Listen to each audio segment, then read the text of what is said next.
Hey guys, welcome back to another episode of SurrounDead. Now it's been a couple days, guys. It's been a couple days since we've done an episode, but as you guys know, we did kind of get settled in to our new spot. We don't have a vehicle yet. We spent a lot of last episode trying to go around finding a vehicle, and it just obviously didn't work out. We did not find one, and that kind of sucked, but it is what it is. Today I wanted to spend a little bit of time. We're going to push north up the road here. I want to check out a couple of these POIs, kind of get the lay of the land.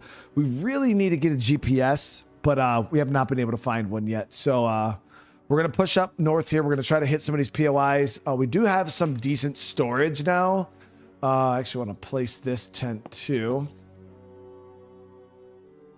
But we've been finding nice storage because we've been getting a lot of stuff and not a lot of areas to put it. And my inventory so far, it's not super great. Like obviously I'm gonna have to keep it a little more organized, but it's not awful right now either. So again, I hope everybody's having a good day today. The secret to find a vehicle is to buy one. Yeah. Then you find them everywhere. Yo, Mike, that's how it works, right, dude? But again, I hope everybody's having a good day today. We're going ahead. I'm going to get my inventory squared away here.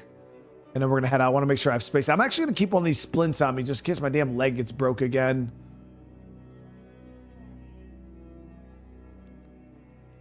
Yeah, we don't have a way to fill water bottles yet.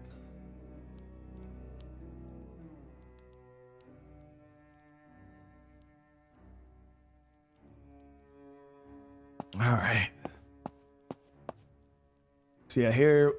So yeah, this is my ammo count right now. It's okay. We're doing all right. We're doing all right. All right. So let's get this here, and food and water looks decent. I'm actually gonna cook this last piece of meat that we have here too. Got the small meat here. And that's everything. All right. Yeah, definitely need a well. Definitely need a well. Be really nice. Well, in order to build the well, what did we need for that? Let me double check, because I think for the well, we just need some more stone. And if that's the case, we could grab some from the trader. Yeah, we just need some. Yeah, we could do that. We need 24 stone, and I have 3, so we need about 21 more stone. So if I grab 25 stone, it should put us where we need to be.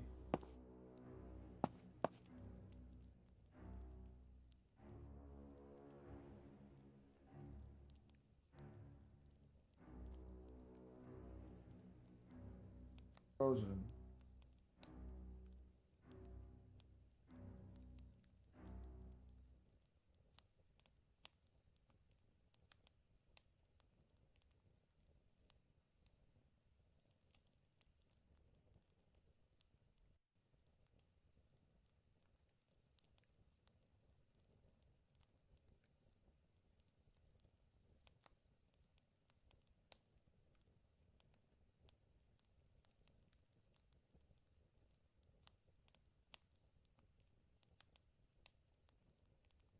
No, I don't know how to close stuff.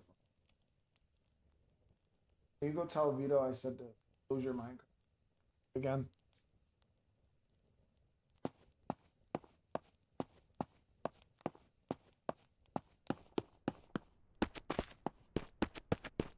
All right, so let's hit the road here. Colin, what's up, brother? How you doing? Chris asks, how many subscribers do I have now? I'm at like 161,000, something like that.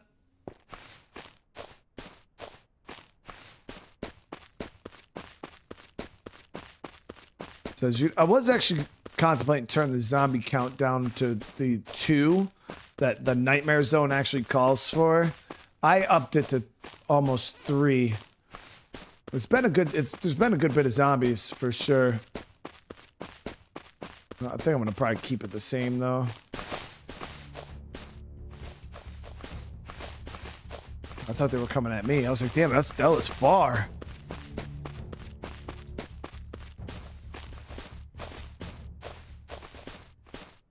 But yeah, we get a lot of rabbit spawns out here, which is nice. We still haven't hit this area here yet. There was a buttload of zombies in there, so we would need to...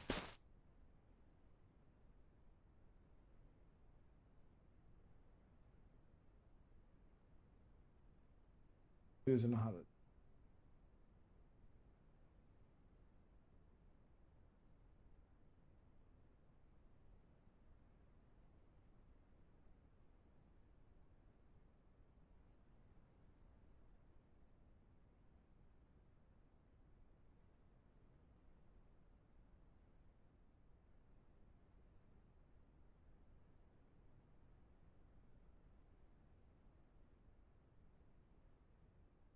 Oh, yeah, like that.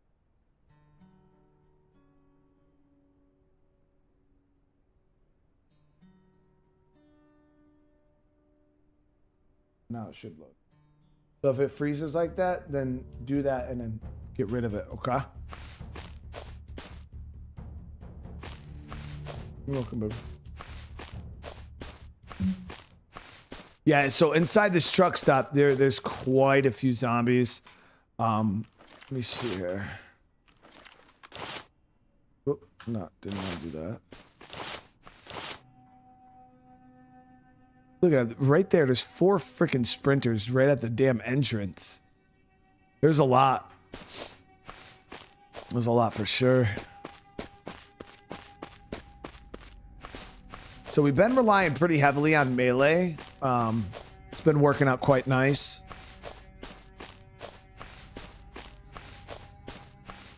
We looted this building out already. There's nothing else in there.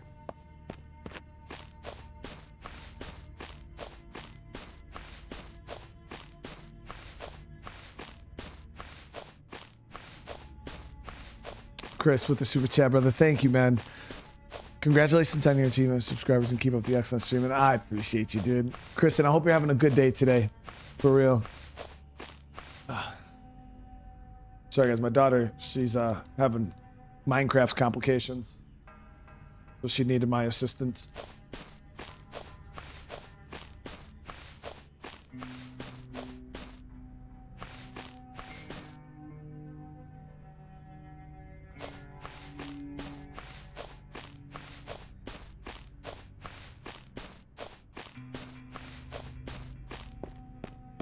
Okay, so the first location is right up here on the left-hand side.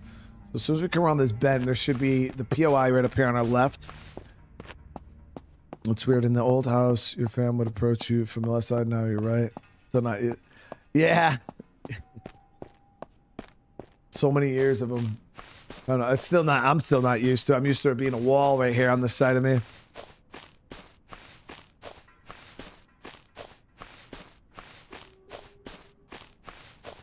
Okay, so what are we looking at here, guys? Good sized building. Fair bit of zombies. Got a couple acid zombies. We'll take them out from range. Looks like we got an acid crawler and 1 acid in the back there. And then the rest we can kind of slowly pick away with melee. I don't know if I can hit this acid crawler, though, without a scope. Got it.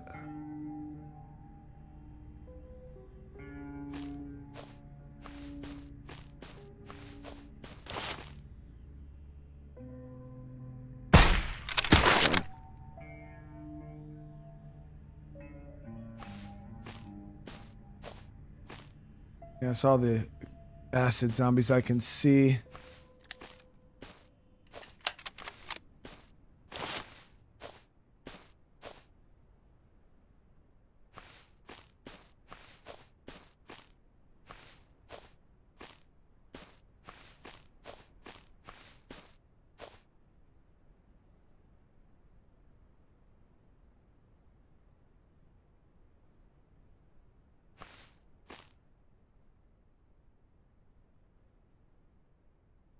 Start a new world. I think you put too many.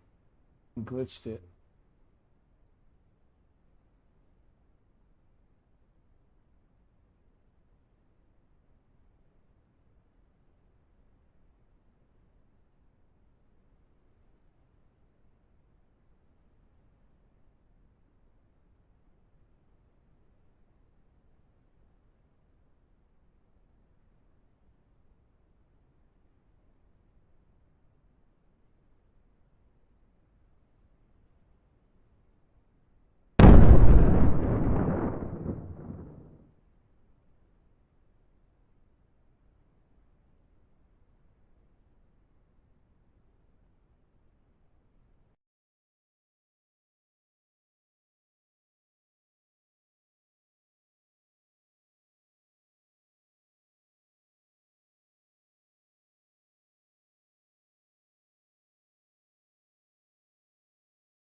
that good now?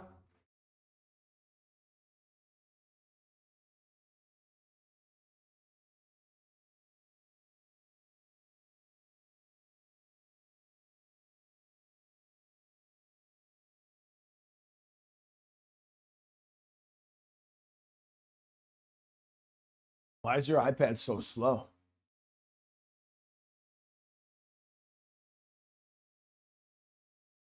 Yeah, so you put too many, Joe. It's lagging.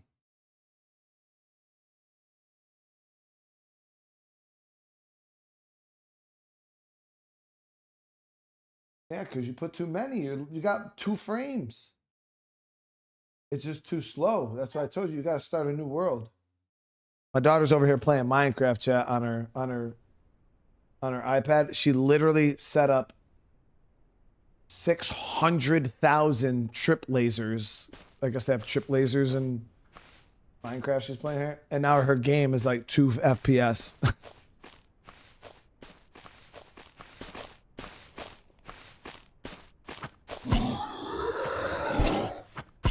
I'm like, you put too many lasers. Huh?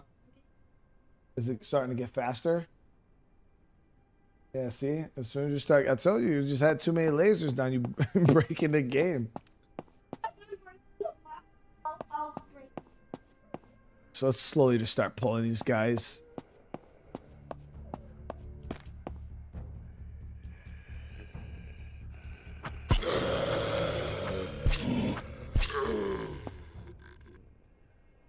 Yeah, you just gotta make sure next time you do your base, don't put that many trip lasers, baby. It's not Mission Impossible. It's Minecraft.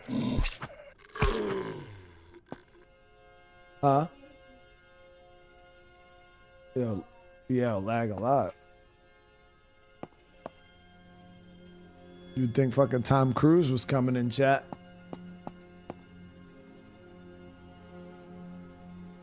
What do I think of this game so far? I've been having a blast with this game, actually. Wow, there's a lot of zombies. So this is Buck's Gun Store and Diner. This will be interesting.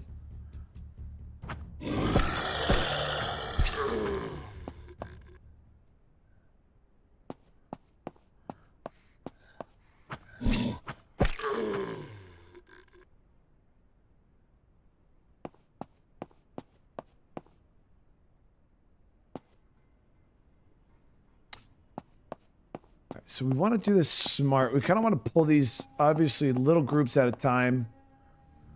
That is... Is it good now? Told you. Yeah, don't put that many lasers. If you had a computer, you could probably do it, but on an iPad, maybe only do like 6 lasers, okay?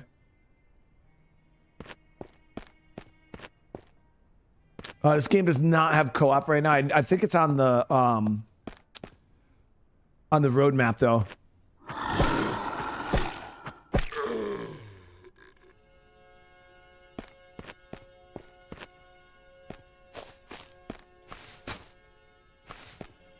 This place is swarming for real.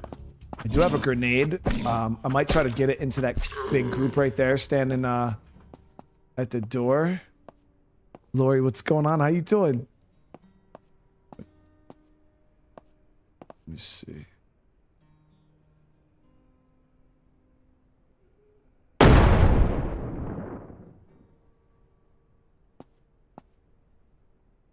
And then that first grenade kind of was the attractor.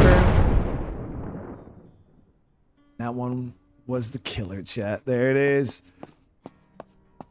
So we cleared out most of them just with the damn grenade. Ooh, that's gonna suck. Yep. Okay. We're in it now, chat.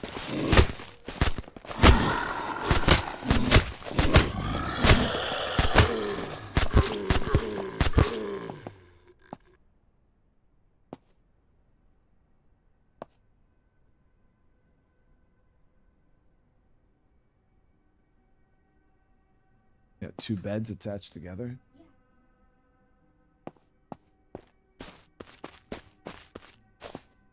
Yeah, my daughter built something in Minecraft, right? She built a base, right? And that shit was so nice that me and my wife both called her a liar. We're like, you didn't build that.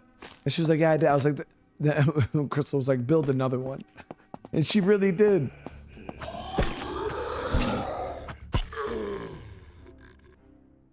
She's 6.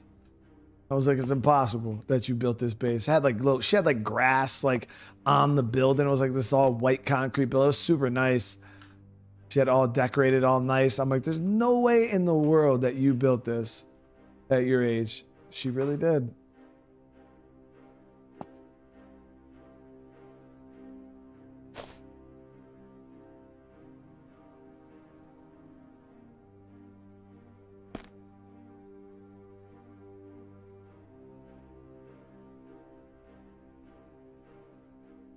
Nice. Okay. So the grenade was like the clutchest. I think that's what we need to start rocking, guys.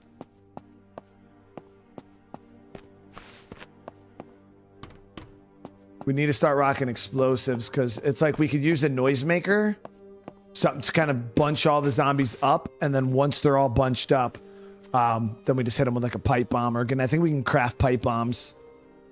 Ooh, nice. Got a little bit of fuel. Gun rage down there. It's a secondary infestation down there.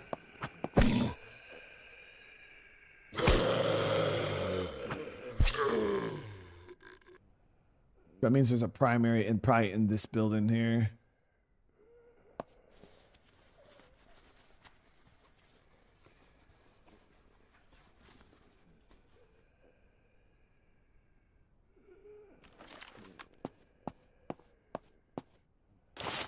I don't know, babe. My Minecraft experience is quite limited.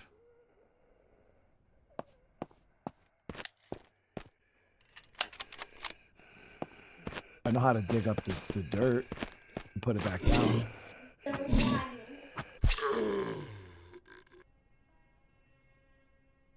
I play that game for more than 5 minutes, I'll be better than you. Oh, you can make a mansion better than me? A mansion? Have I ever played BattleBit? No. I don't know what that is. Oh, wait. Is that? No, I never played it. I think I know what you're talking about, though. I think this is like a first-person shooter, right? But it's like graphics like this. Some towns have storm warnings, sirens. Yeah, Ether. My town actually has one of those in it. Yeah, here's one of those. So this is just kind of, I think, showcasing. Yeah, here's the primary infestation. Let's get some loot. Dinosaur, what's going on? Yeah, that's what I'm thinking, Paul. Something cheap, because they have noisemakers, but you need gunpowder for noisemakers, and I don't know how to like get gunpowder like consistently.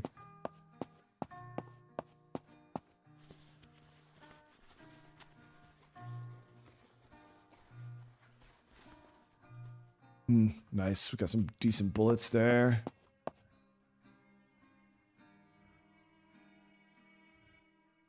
So obviously I'm in the market for 7.62 quite a bit just because of this rifle we have. But I've been trying to rely on melee as much as possible. So yeah, so there's what, 2 tendrils to this.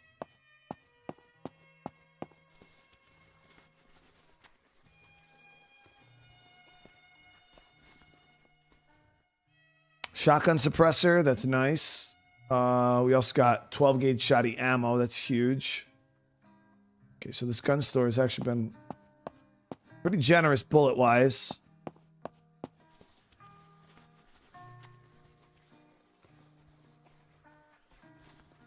Empty.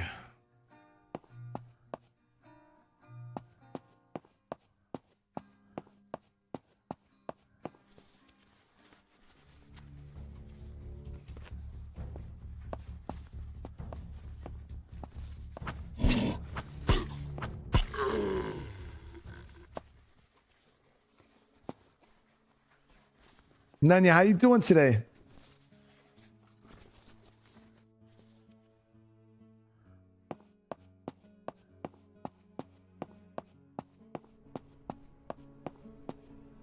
All right, there's a barbecue shack over there with the other tendril in it.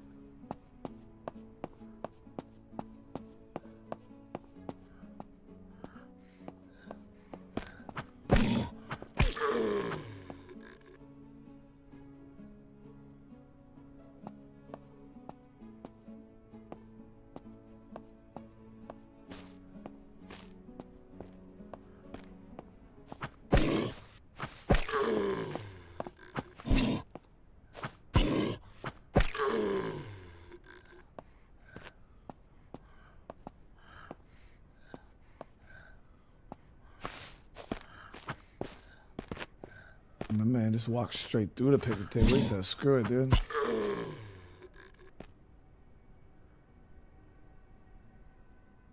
One thing that is missing in this game is sound effects while looting.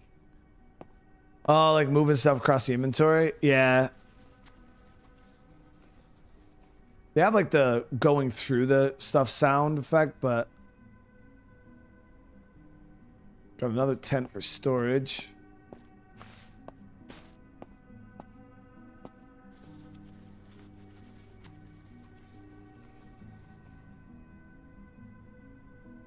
Is this persist?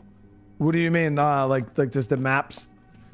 It's like State of Decay. You know what I mean? The only thing that I don't like right now is that all of the zombies respawn on restart. Like as soon like if I turn the game off and back on right now, every single zombie I just killed would come right back. So it's like you can really only make progress in your single play session. So if you're trying to like clear out a town so you can go into loot, you got to make sure you do it all in the same play session, or all the zombies are just going to respawn, and that's a little annoying to me.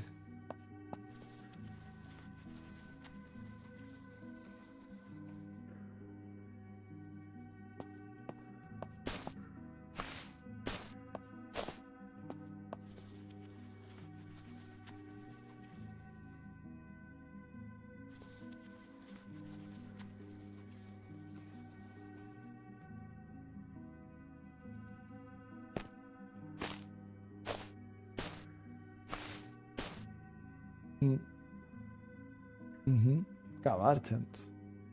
I think 3 or 4 now. Yeah, back at my base.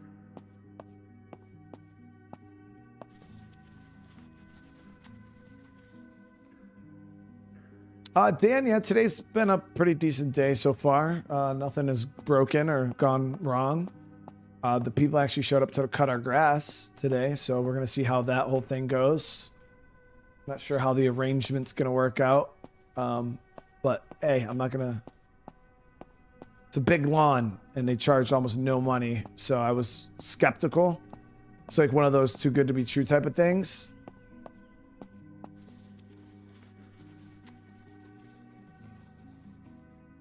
Ooh, finally, Chad, we got a pickaxe, so now we can get stone. So now we don't even got to worry about going and buying it. Oh, that was a huge find. All right, so we'll pick lock this.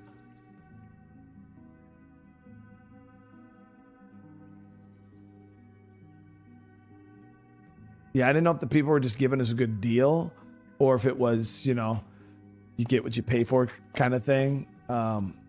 It's like a 2-acre yard here, you know what I mean?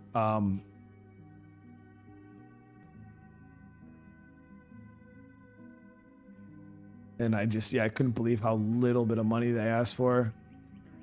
We're just gonna, that's exactly, I'm just letting it happen. We'll see what happens. There was a lot of locked doors in here too that we almost missed.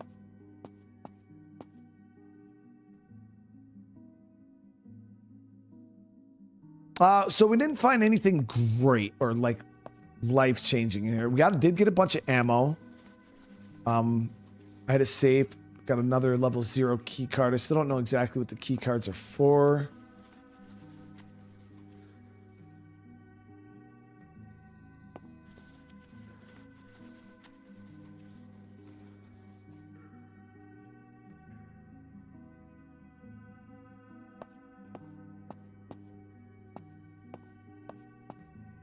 Well, yeah, they did the whole yard per mow. 2 acres. Like I said, the problem is there's a lot of hills where you can't drive the ride on. Like if you could just drive the ride on the whole time, I probably would have just done it myself.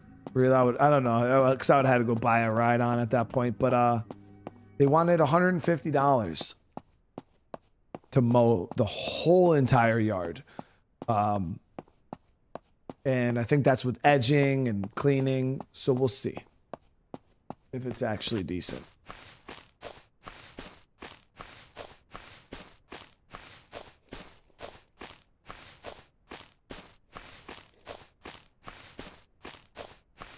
I don't know. It just sounded too cheap. But do you guys think that's a good price? Like 150? Is that like the going rate? Whatever, use the gas mask. You only need the gas mask when you go into the toxic areas.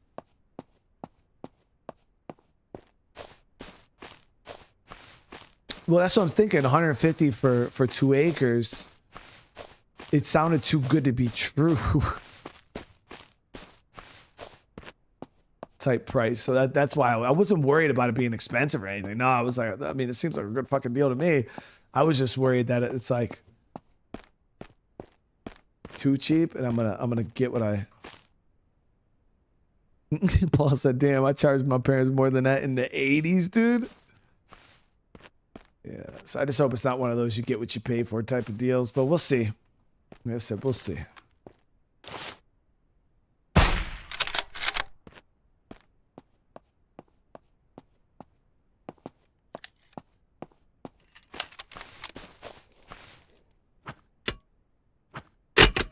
Oh, damn. Okay, we picked the shit out of that rock.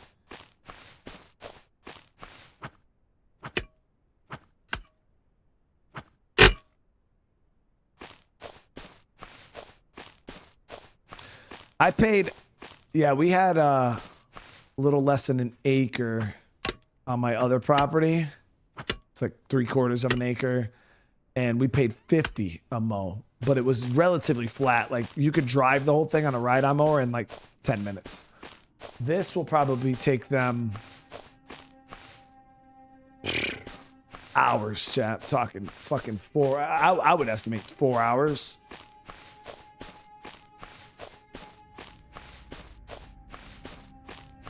Yeah, we hit the hospital there. That's actually where I got my legendary from.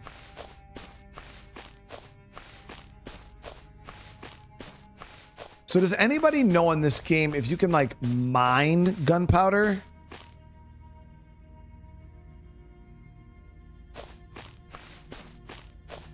Or like, maybe we can swing by. I'm gonna swing by the trader real quick. I want to see if they have any for sale. Do materials have material ways for your land? LK, what is that? What do you mean?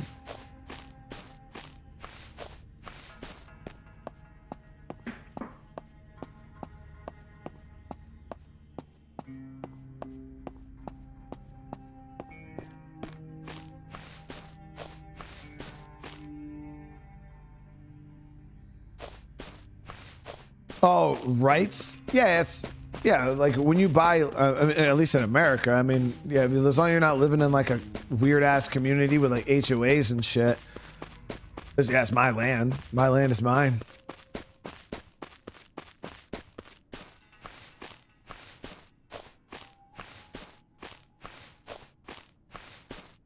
You didn't hit when you got your legendary. It was the town where you first spawned in this playthrough.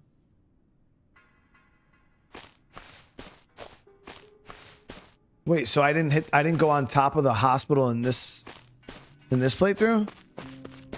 You could find gunpowder, but you can't like mine it or anything, right? It's not like a resource you can craft, because we're gonna need a lot of it. But I'm trying to find a consistent way to get it.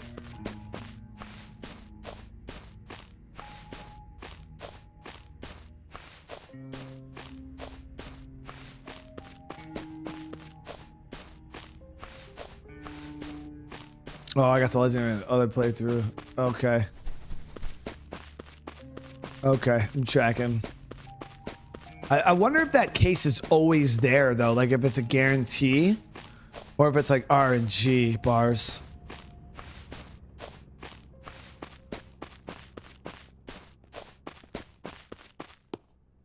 No way to mine it. Okay. Yeah, I didn't know if like it was something like craftable. Let me see if that wandering trader's in here. I think this is him right here, right? Yep. Yeah, the wandering trader uses that really cool stuff. Ooh.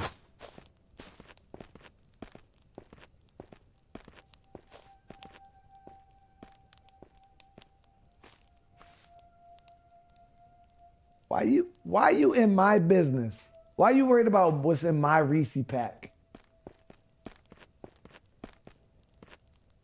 Huh?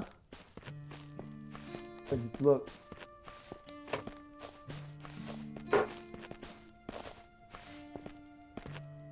Huh? Can you what? That's the last one. You'll crack it in half. But it's my Reese's. You can have it, baby. I was just kidding. You can have it. I already had 3.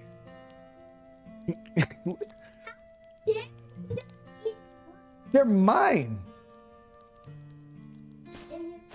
It's only lootable for now. Yeah, this sniper's really nice. It's just out of my price range. That'd be all my money to buy this bad boy right now.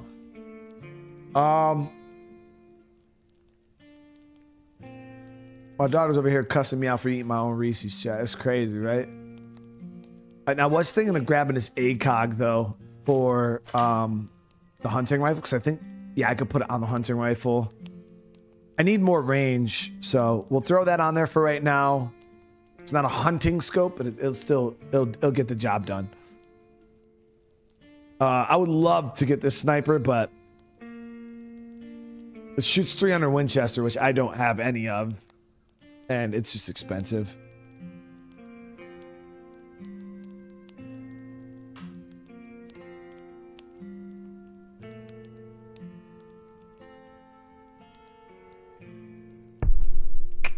I was thinking about swapping over to this respirator, but it's just too expensive. Everything's just expensive right now, guys. It is what it is. Military plate carrier. Oh, we'll roll with that though. I'm happy I was able to at least get the scope. Now I want to see if this guy sells gunpowder, the materials trader. Please. He does. Awesome.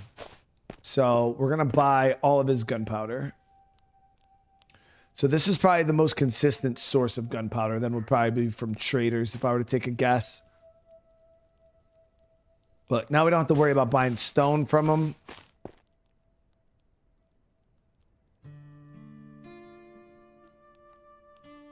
Military suppressor. That's so expensive.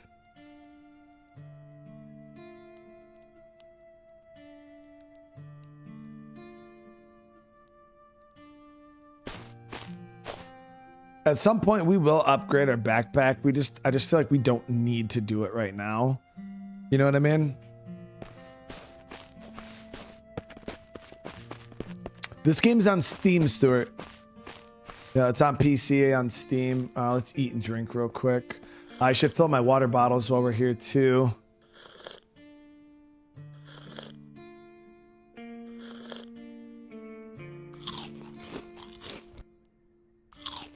And if we can get a deer on the way home, we'll get a deer. Let me fill my water. I'll go Dalmatian. I will be able to build a well when we get back. So we're just gonna have to wait for our well to fill though. It takes a little while for the wells to fill up with water.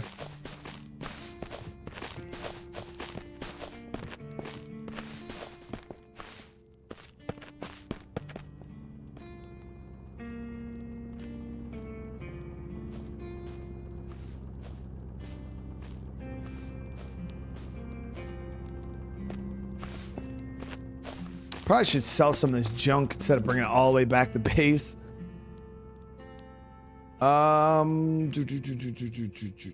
we'll just sell some of this crap that we're not gonna need. So like,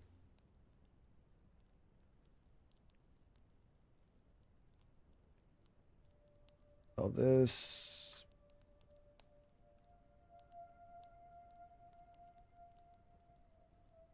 I need to keep these cans because I think that's what we need to make the noisemakers.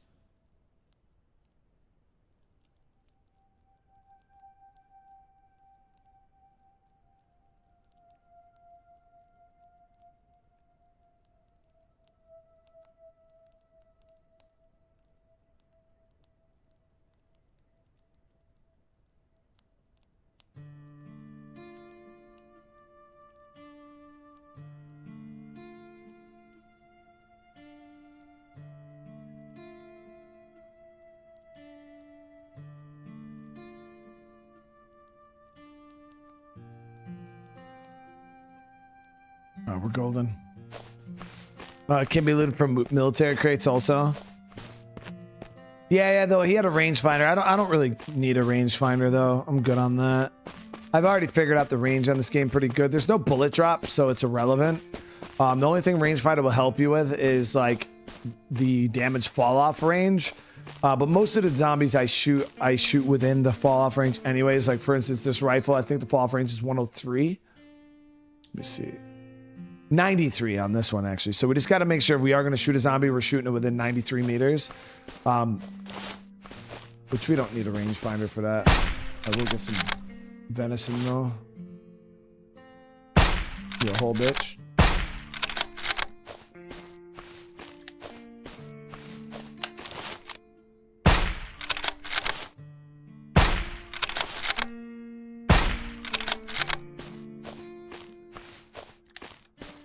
Huh?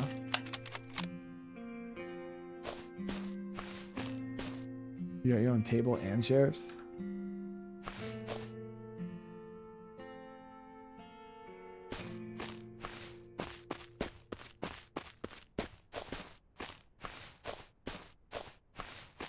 Is the Reese's stick? I've never had the Reese's stick.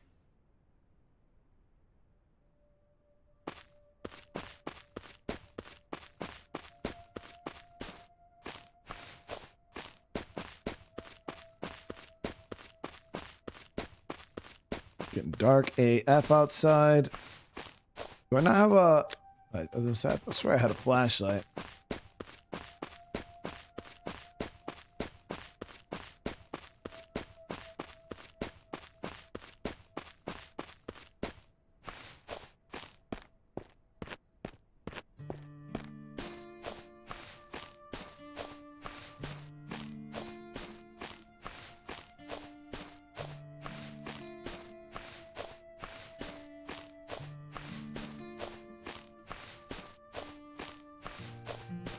Graveyard, I appreciate you being here for real, man.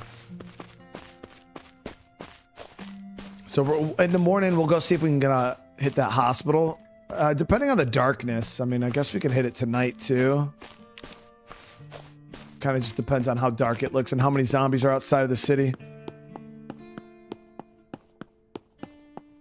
Yeah, the helicat crash is right there in my city. Too many zombies though to mess with that. There's a ton of them.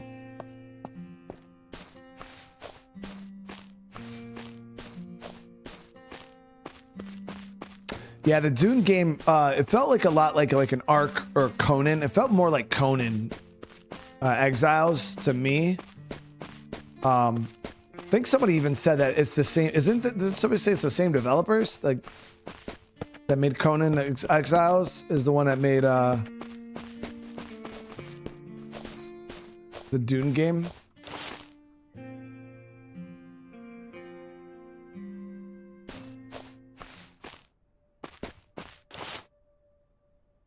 wonder if that box truck is drivable. Wouldn't that be sick? Oh, it is the same devs? Yeah, so that makes sense why the game felt so...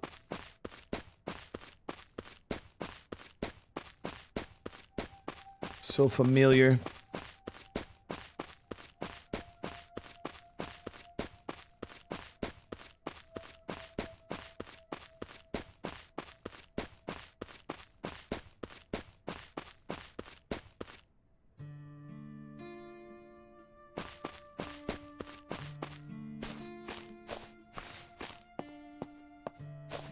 All right, so we're gonna sleep for the night just so we don't have to worry about the darkness. We'll head over and we'll check that hotel or the hospital in the morning.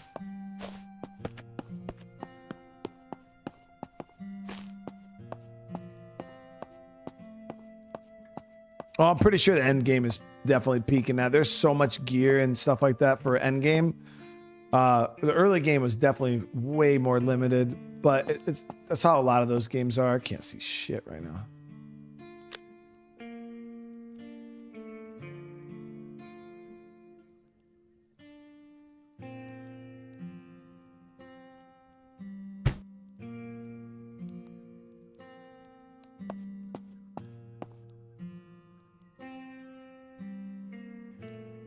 In the morning, we'll also get our well built.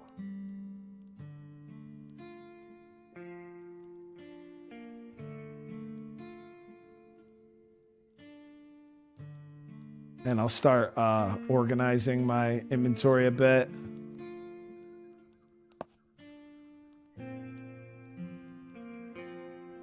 Oh, you got the beds?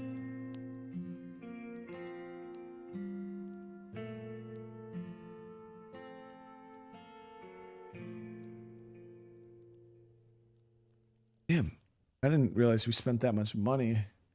Guess it is what it is.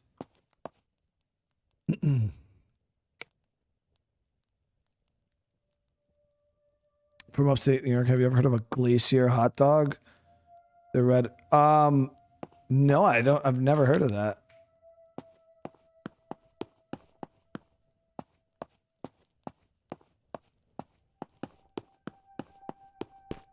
I mean, I've seen red hot dogs. I didn't know that was the name of them, though. I think I've had them before, too.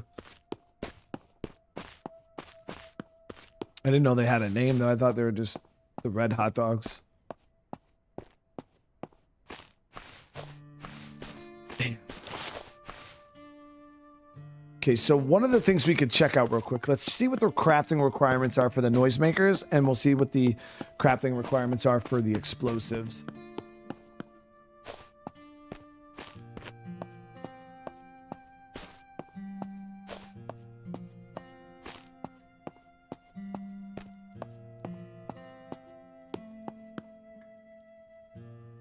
Okay, so for the noisemaker, we need nails, 5 gunpowder, and a can.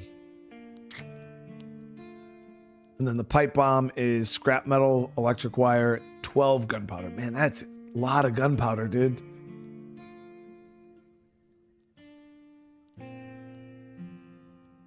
So gunpowder is like one of the main ingredients that we got to like really get our hands on. Yeah, St. Lawrence County, that's way up north. That's Canada.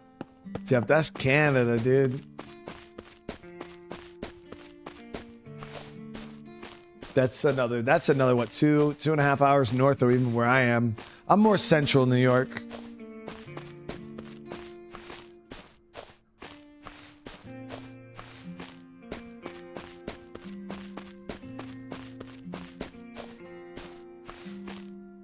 So we'll start working these zombies here. Yeah, we're playing on Nightmare. Okay, so none of them are the acid zombies. I don't think there's a door to get in the back of this place, but this side actually looks wicked. That's an acid zombie though.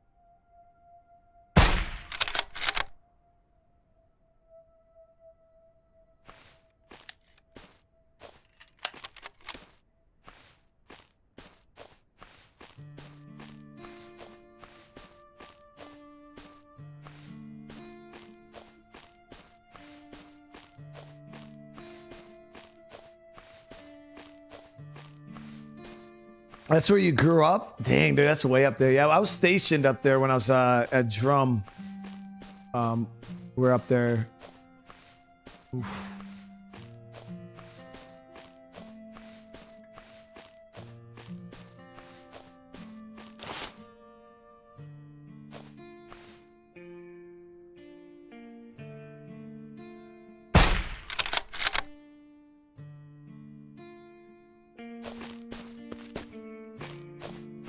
Start working these guys with melee. We'll save our bullets. Oh, we got that damn fog coming in. Okay. Tom said, just finished Oblivion Part 10. Would really like to see you do a mage playthrough of Oblivion or Skyrim one day. I mean, dude, I would love to do that. I mean, it would just depend on if people would watch it.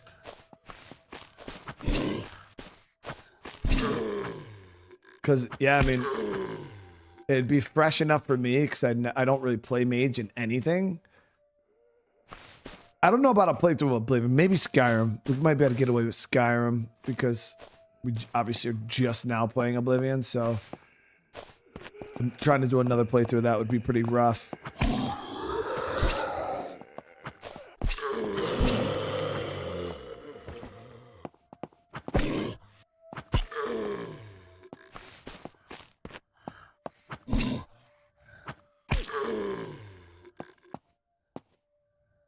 Yeah, I was stationed at Fort Drum, 2nd Brigade.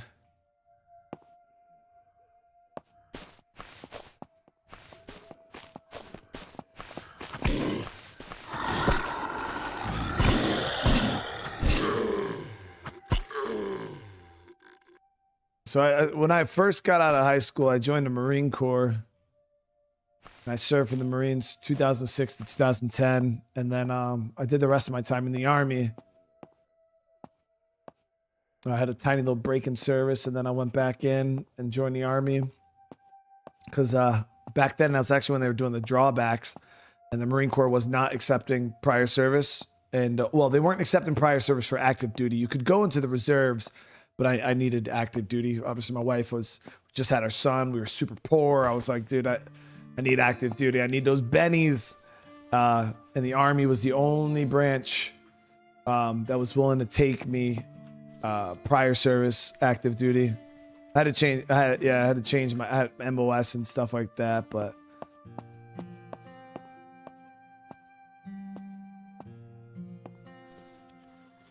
they allowed me to do some infantry stuff, and then I was able to switch over to some pogue shit. It was nice.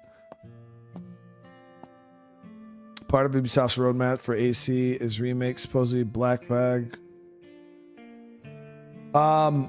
I mean, it depends on the Black Flag remakes fidelity, because I mean, we just played Black Flag not that long ago, and I thought the game looked phenomenal, like in its current state. So I don't know if it's a game that would really be changed by better looking graphics. You know what I mean? But I would definitely, if they redid the first Assassin's Creed game and tweaked that up, I'd probably do that. I'd probably play that one again for sure. How was it being a Marine versus the Army? I mean, the Army was a lot easier for sure. A lot better resources, better chow, better gear. Like for sure.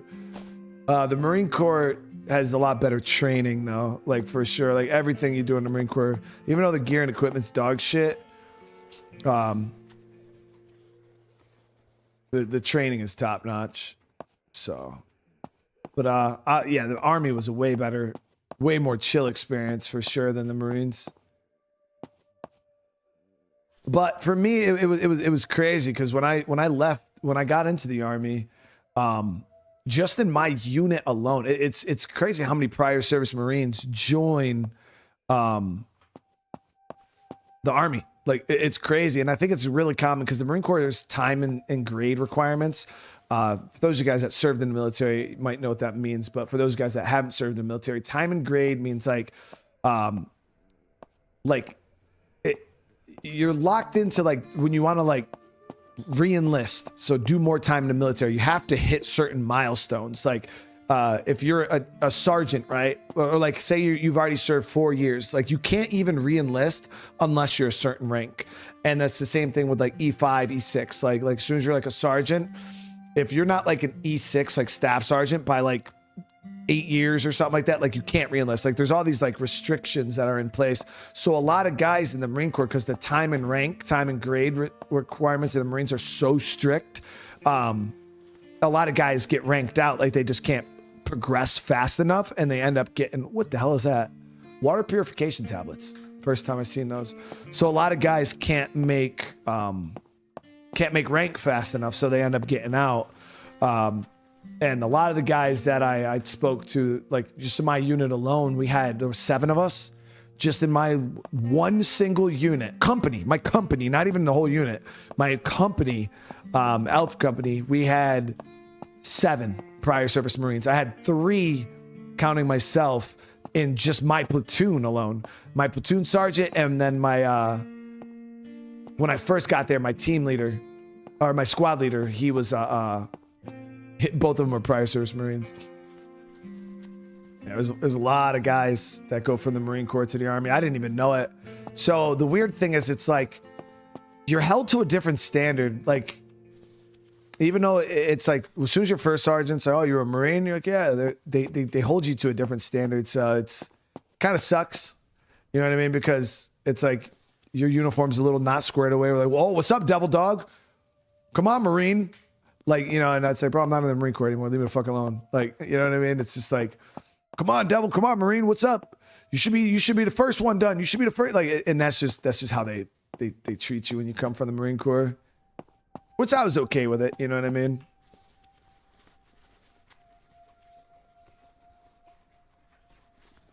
I think that, oh my God, I don't even know what that is, dude. What the hell is this?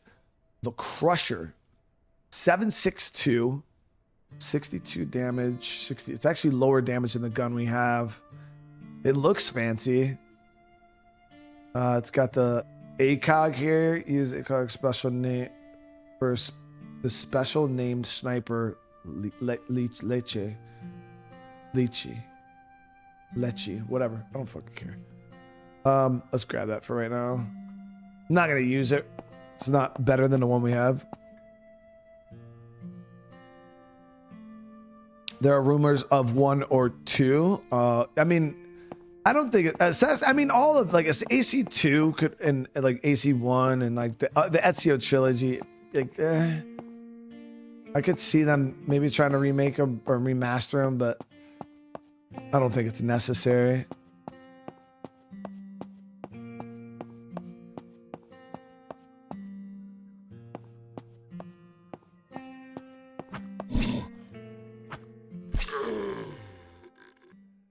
I don't think that rifle or that sight can go on any of these though. It's like a specialized sight. They have, so these legendaries, they only, the legendary attachments only go to the legendary gun. So you can't just like put them on anything.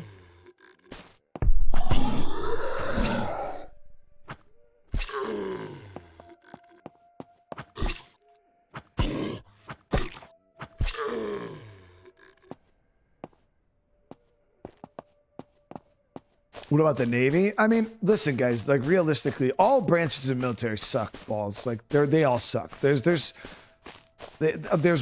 all share like the very similar like sucky things, which is like morning formation, PT. Like, there's just little things about the military, and all the branches have it. Like, I thought it was like a Marine Corps thing, and as soon as I got in the Army, I'm like, damn, like y'all do the same shit here.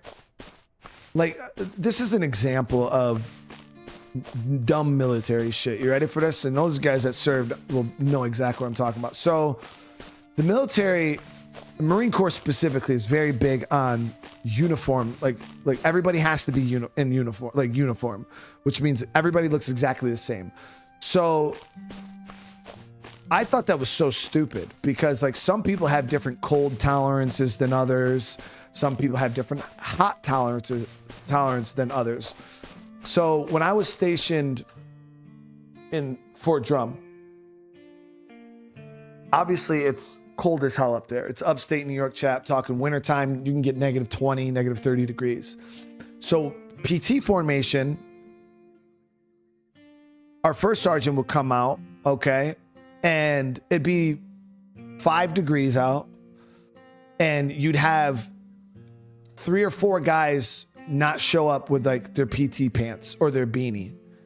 And because everybody didn't have their PT pants or their beanie, we all had to take our PT pants off and everybody had to be in shorts. Or this first sergeant was gonna stick up his ass and he's like, "Oh, I'm used to the cold. We're all gonna run in shorts today." 5 degrees, chat. 5 fucking degrees. But we all have to look the same. So it's like, bro, you can run, if you want to run in fucking shorts, dude, run in shorts. I'm all about it, dude. Like, do what you want to. But now you're making me have to run in shorts. Or like now I can't wear a beanie. We all have to have our fucking, like, if you're doing like an award ceremony, you can't do award ceremonies with the beanies on. So 5 degrees outside, middle of winter, Fort Drum, everybody has to take your PC out. You have to have your regular hat on, your regular cover.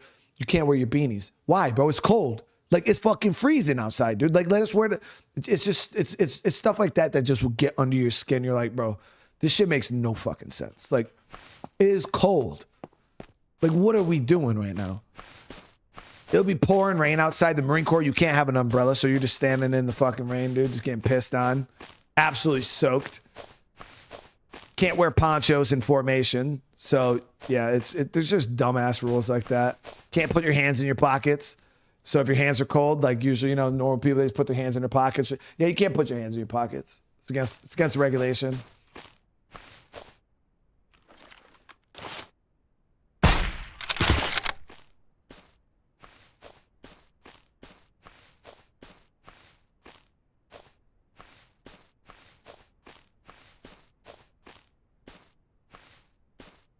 A lot of dumb shit. Oh, there's tons of dumb shit in the military. It's crazy, actually. Like, there's some stuff that'll just blow your fucking mind, dude.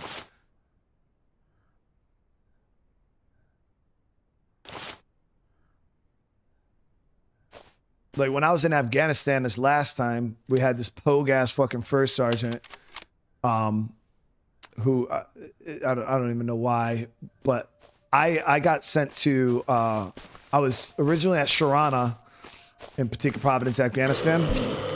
I was in Sharana, and then they took us from Sharana and they sent us to Shank, and Shank is a fucking hellhole. That place sucks actual balls too. But then I got to go to fucking Disney, chat. I got a nice little break. I got taken because I was I was a good guy. I did what I needed to do, so they treated me good. They knew that I was responsible, so there was a job for 2 guys to go over to BAF, which is Bagram Air Force Base. And they chose me because there was no supervision whatsoever, guys. 0 supervision. And they needed to make sure the guys that they sent were going to do the right thing and actually get the mission done. So they sent me and one other staff. So both of us were prior service Marines. Sergeant Wiles, he was my fucking, or Staff Sergeant Wiles. He was my platoon sergeant. So just me and him went over to Bagram. And oh my God, it was so nice. Yeah, like Bagram was nice. And yeah, we were over there skating, dude, just living the high life. But we were over there for about a month and a half. Now, chat, I'm in country, like in Afghanistan. Ain't doing no PT. Like you don't really do PT like that in combat. You'll do like weightlifting and stuff like that. Because combat fitness and physical fitness are 2 completely different things. Thank you, baby. And so I'm over there, and Sergeant Wiles, he gets called away. He's like, "Hey man, I gotta go back over to Sharana or whatever. I'll be gone for like a week." Oh, damn, that almost took us out. He's like, "You do what you gotta do here. You should be good." I'm like, "Roger that." So he's gone, and the next thing I know, I get radioed up to our little like hub. And they're like, "Hey, you know, the first sergeant wants to talk to you." And I'm like, "Okay." So I get on the thing with the horn with first sergeant. First sergeant's like, "Hey, listen, next week we're gonna be sending a helicopter over to pick you up." And I'm like, "Okay." I thought I was going back with Sergeant Wiles. I thought something happened. They wanted me to stay over there. So like, "Yeah, we're gonna send a helicopter to pick you up, and we're gonna fly you back." And at this point, chat, I don't like helicopters, like at all. Like I do not like helicopters. And because of my first little situation that happened in Afghanistan where I had that little close call in a helicopter, yeah, I just not a huge fan of them. But I'll fly on them. It is what it is. So they're like, "Okay, yeah, we're gonna fly you back. It's an 1.5-hour flight from BAF to freaking Sharana on a fucking chopper." And I'm like, "Okay, but for what?" And they're like, "Yeah, you got to run a PT test." What? Chat, they literally wasted tax dollars and resources to fly my ass back to Sharana to not only take a PT test, but to fail a PT test. Because I ran in, I crushed the push-ups, I crushed the sit-ups. I failed to run because first of all, Sharana's at like 8,500 feet elevation. Air is so thin up there, you can't breathe. I'm down in BAF, which is like 1,500 feet elevation. But yeah, they flew my ass in a chopper 1.5 hours back to fucking Sharana to take and fail a PT test just to fly my ass back. Like, what? And you know what's funny? Our first sergeant failed to run.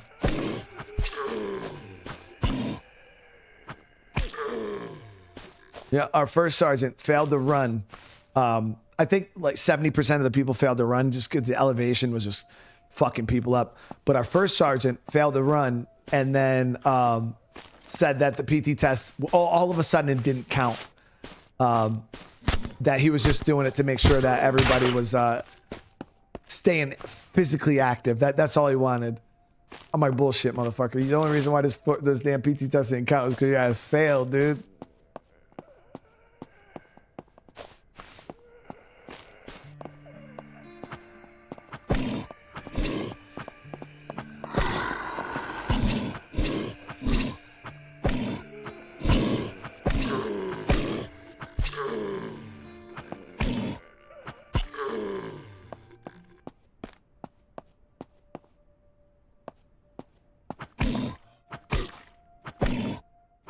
What was Sergeant Wild's first name? Oh, fuck.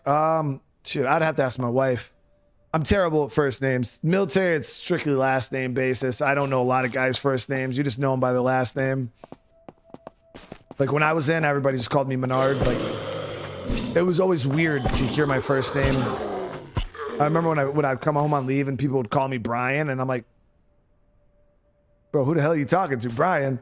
Because, yeah, everybody just calls me Menard, Sergeant Menard, whatever. Like, yeah, you rarely hear guys. The only guys are on first name basis. Like, if you're really, really cool with somebody, like my buddy Tissetti, like, his first name's Rick.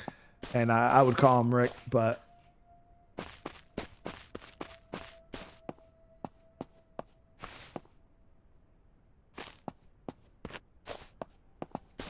So we're almost clear here, guys. Wanted to get to this chopper crash with this fucking ton of zombies. Oh, okay.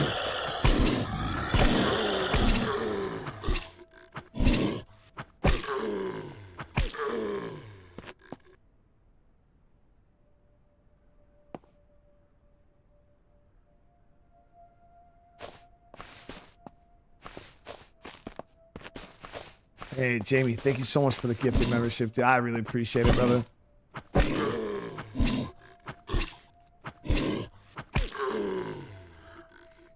It's bad when higher ups can't admit the truth. No, it's a lot of the guys that do dumb shit are like, no disrespect to officers, but a lot of brand new officers, like a lot of noobs, butter bar lieutenants, like you're fresh guys straight out of OCS, like those guys are generally the ones that will make a lot of mistakes, and a lot of the times you'll get like a pogue ass first sergeant, like who has never deployed a day in his life. Garrison guys, like their life is garrison, and they'll get a duty station with like a combat arms unit, and they're pogue as shit. They don't know anything. They've never deployed before, and they get thrown into the fires usually because they fucking had a bad NCOER or a bad duty station or something, a bad freaking eval or something like that, and they'll get sent over to like a shitty unit,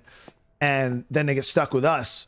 So then you'll get this pogue ass never deployed before first sergeant who's a garrison fucking hero, and that what they do is they'll try to they don't know any different other than garrison. Like they just non-war leadership, and they'll start trying to turn everything into garrison. Like they'll run shit like you're not in Afghanistan. And yeah, those are the worst, dude. They're the worst. They're trying to hold fucking formations all the fucking time, and they're trying to do this, they're trying to do that. You're like, bro, what are you doing, dude? We're in Afghanistan. We're not in freaking Fort Drum. Ooh, nice.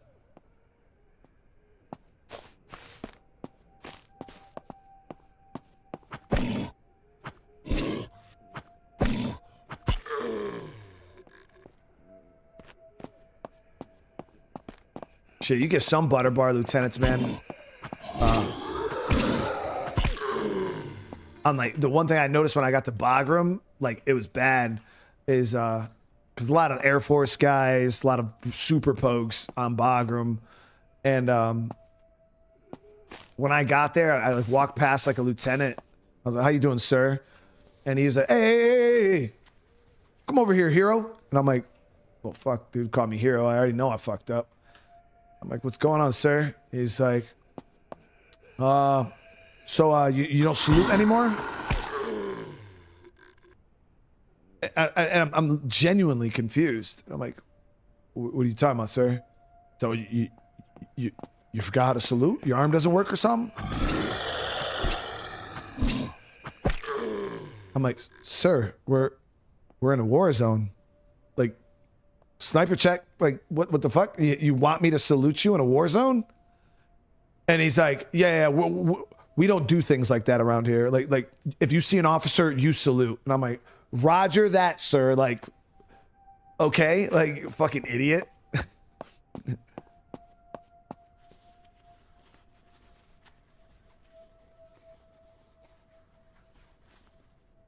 Like, go for it.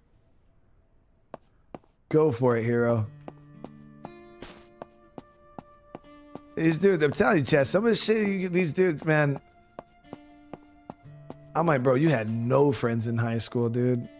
Like, not a single one. We're in a fucking war zone, bro. You want me to salute you? Roger that, sir. I got you. I got your back.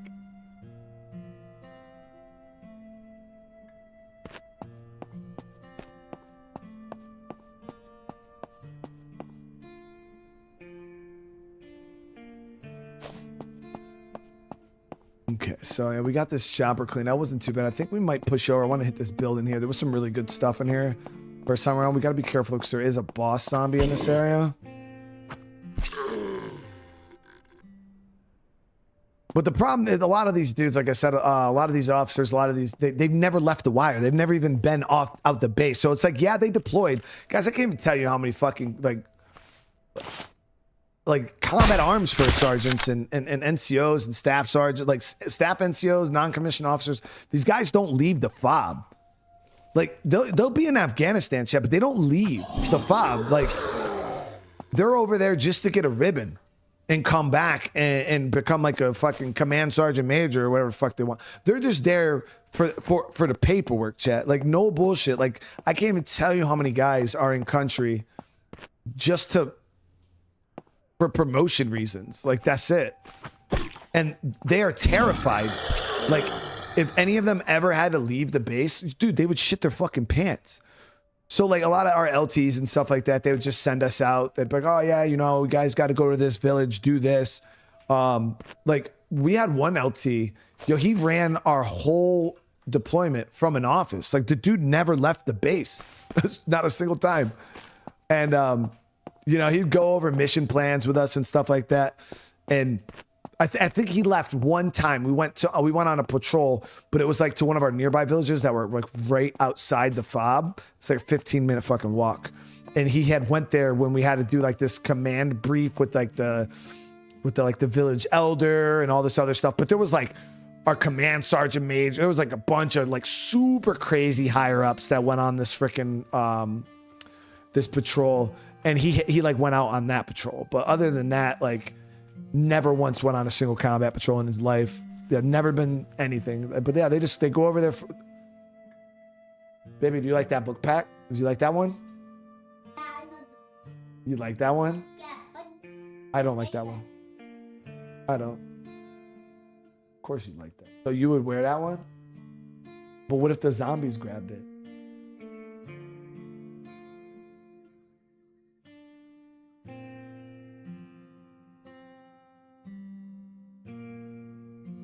Chad, did y'all hear what she said? She says she would kick them and then punch them in the face and then twist their head off and then take her book bag.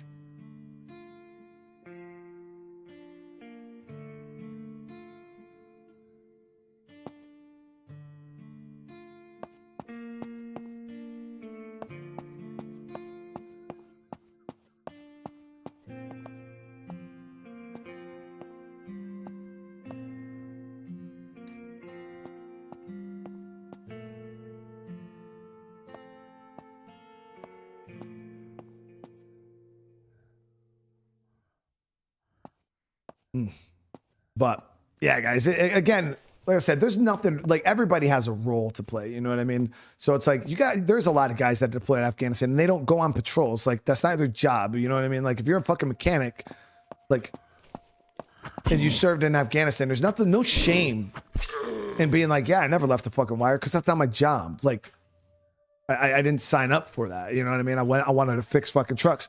And trust me, when I'm out there on patrol and I'm in my damn truck, I want my truck to work.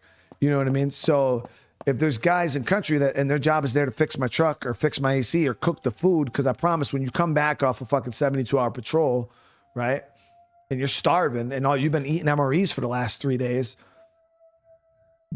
those chow hall cooks, those army cooks, those Air Force cooks are the greatest people in the world.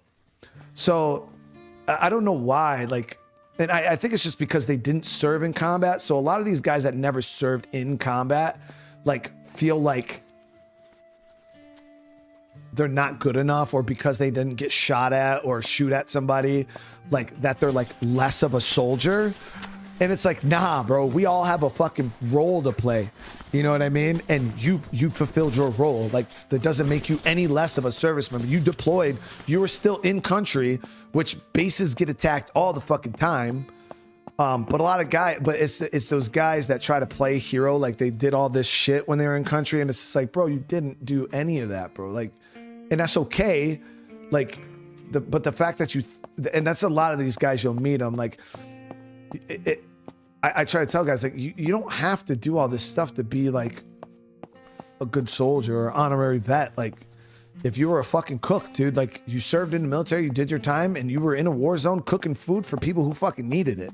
Like, come on, bro. Like, you did your thing.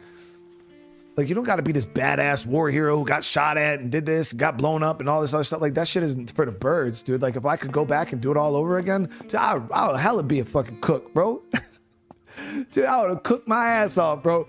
You're telling me I get to go in country. I ain't got to worry about getting shot at. I don't got to worry about getting blown up. And I get paid as much, the same amount of money as the guy who's out there getting shot at and the guy who's getting blown up. Same amount of money, guys. An army cook and an army infantryman get paid the exact same amount of money. They all get hazard pay, because hazard pay is just, you just get paid that for being in Afghanistan, period. Like, there's no extra pay for getting shot at. Like, no bullshit. So yeah, it's like, I never understood why people want to like be all these like crazy war heroes and shit. And most of the guys that you hear like boasting about their war hero stories, like I have one conversation with a person that quote unquote was in the military, and I can tell you if they're full of shit or not, because it's nothing to boast about. Like, it's not like, you guys know me, I don't go around fucking flaunting about how I did this or how I did that and how I like, because it's like real people who have really done that shit. It's nothing to boast about. Like, I don't know, it's just weird.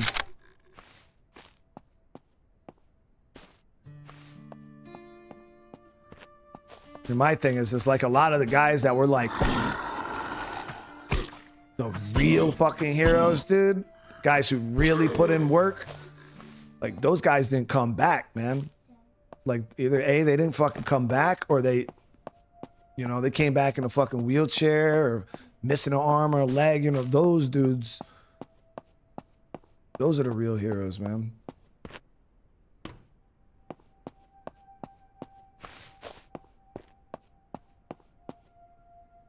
For my next stream, I should play Minecraft. I don't know. Yeah, only if you can see how my daughter is standing here looking at me. Talking about your next stream, play Minecraft. Show me how good you are. Like, what? No.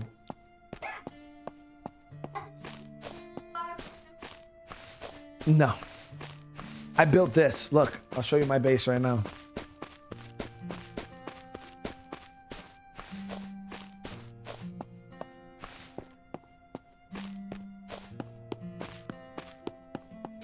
See, this is my base. You don't like my base? Doing the cap, Jelly. It's like the same thing.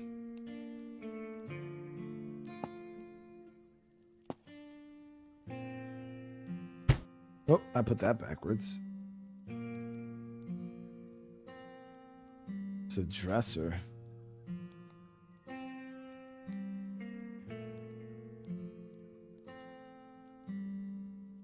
Yeah, Minecraft. My kids, they beg me every day to play freaking Minecraft.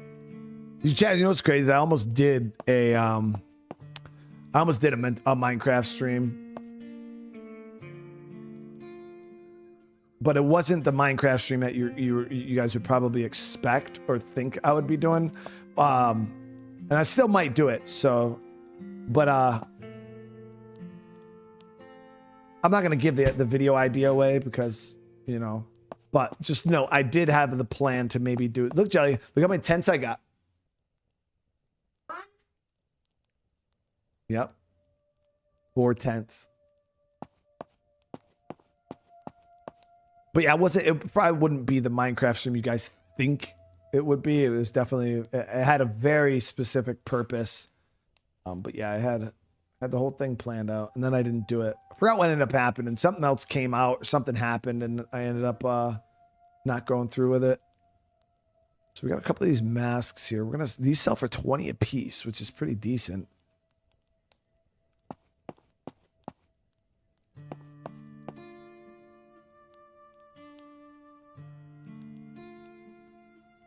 We'll keep that on us. I'm going to switch our splints out for these better ones.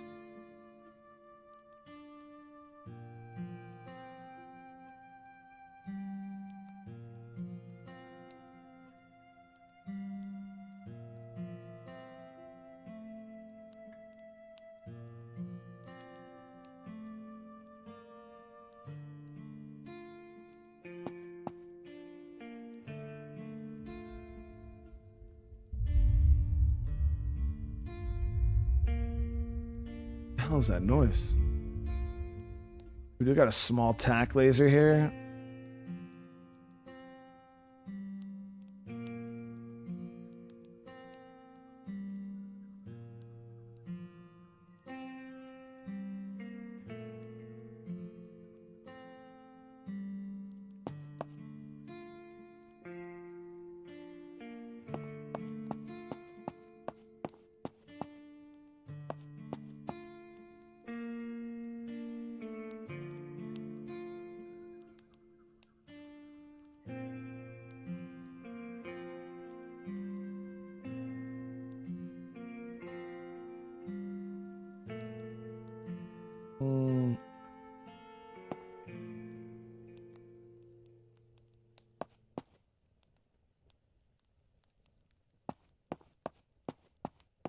Okay, so we hit that with this diner. I want to see what this area is. We're gonna hit these POIs here too now.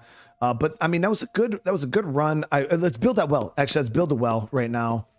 I want to get that done. So we need planks, rope.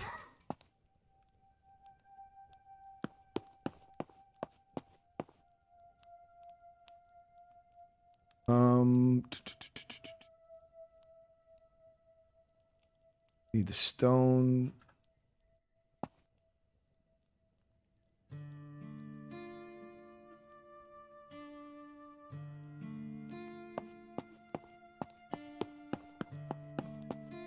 So we're gonna have to go chop the wood real quick, but okay, so yeah, this doesn't take too much. I think we needed 6 ropes, right? All right, so we're gonna need a little bit more cloth. So I think it was 6 rope. Such an odd number, dude. Like, why 6? Why not 5, dude?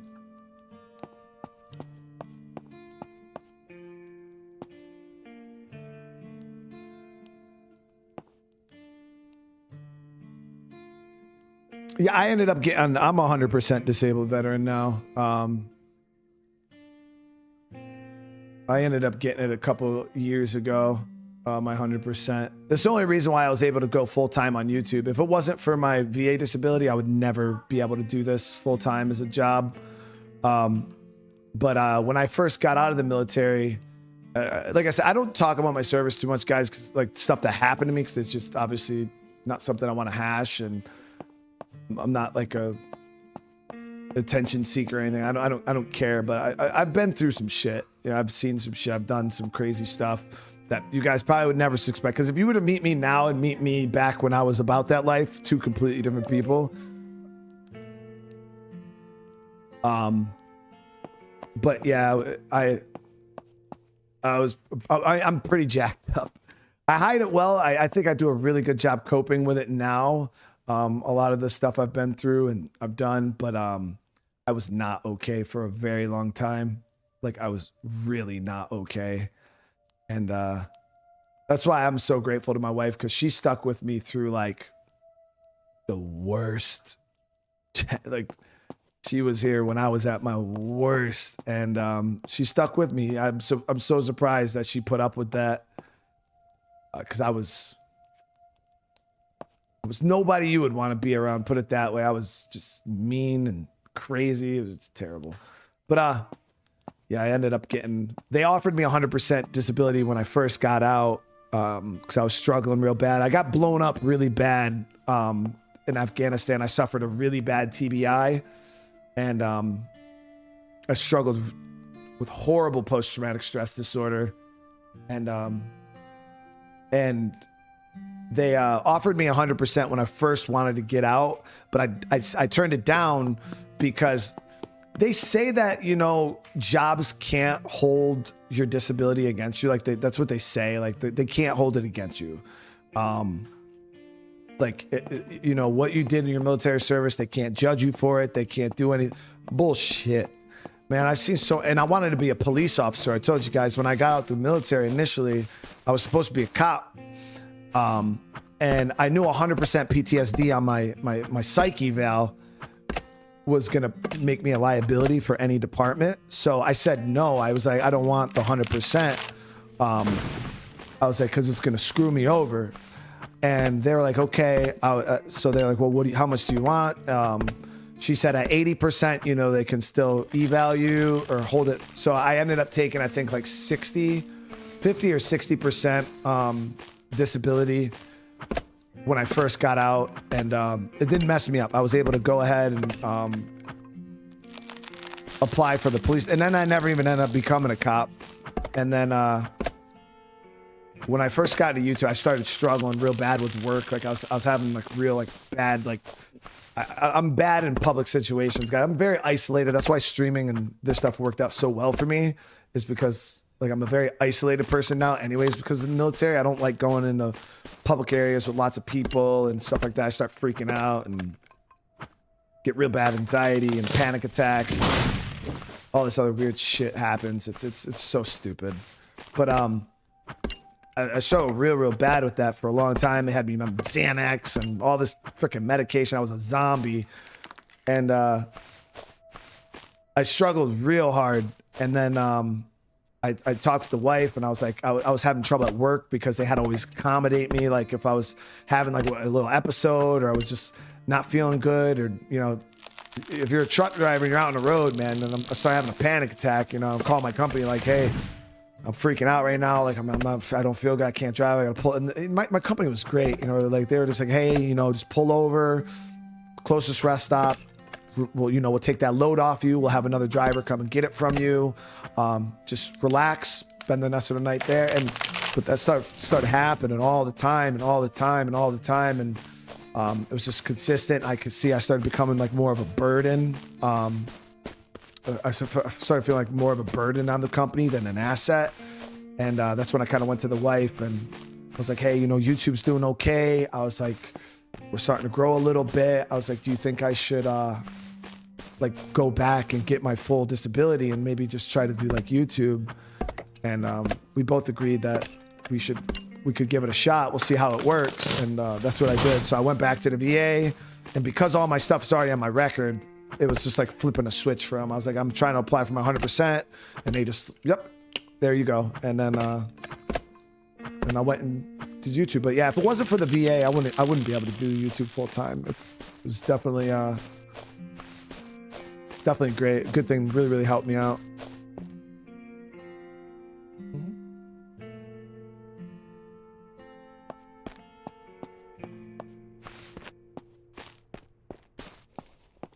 So that's when I ended up coming and doing this. But no, I had a really good company. They really took care of me. They accommodated me way more than they even needed to. That's for damn sure. No, I'm okay. I mean, I could go in public chat. Like it's like there's certain situations that happen where I get like kind of anxious and panicky and stuff like that. But it's like I can like function kind of. You know what I mean? I just don't usually go out of my way to do it. Want to get this well down though. Right now while it's raining.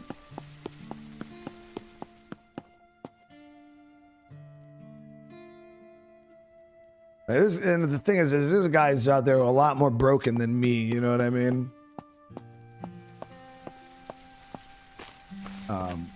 But I was just my thing is like the military takes care of me because I was in. They put me in some really like me and my unit. We got stuck in some really nasty stuff and some really nasty situations in Afghanistan, stuff like that, and. A lot of guys didn't come back. A lot of guys did. And the ones who did, me included, we were all pretty fucked up. So, all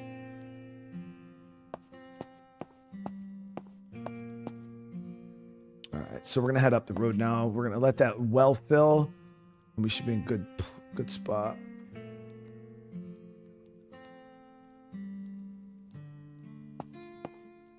Nobody knows when State of K3 is coming out, Ryzen. Nobody's talked about it. There's no information. I appreciate you, Ryzen. Seriously, brother. Yeah, there's no information on State of K3. Let me top off my magazines here. So I'm going to mainly rely on the hunting rifle for a lot of the shooting we're going to do here. That well's going to fill up with the rain.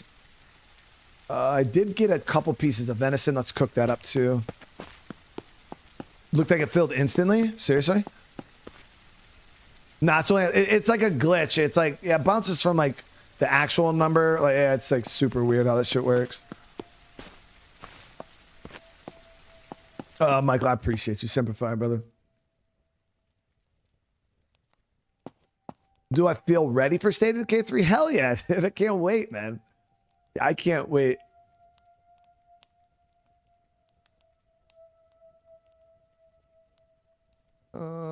We'll see here. Okay, so let's cook up this meat really quick. All right, and then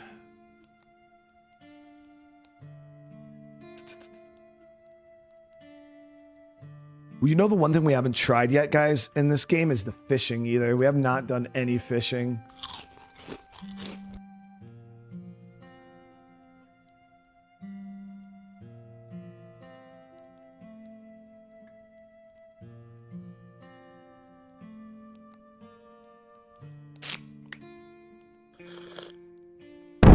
God damn.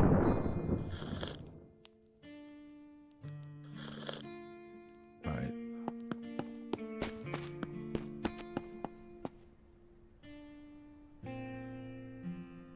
And that's the one thing that I learned pretty early on when it comes to like PTSD, mental health issues is, you know, the Marine Corps, it's like an ego thing, you know. A lot of guys that serve, and this is, you know, I know there's a lot of you got hard asses in the fucking chat, so you guys, but hear me out. Listen, guys, there's no shame, like, because they do.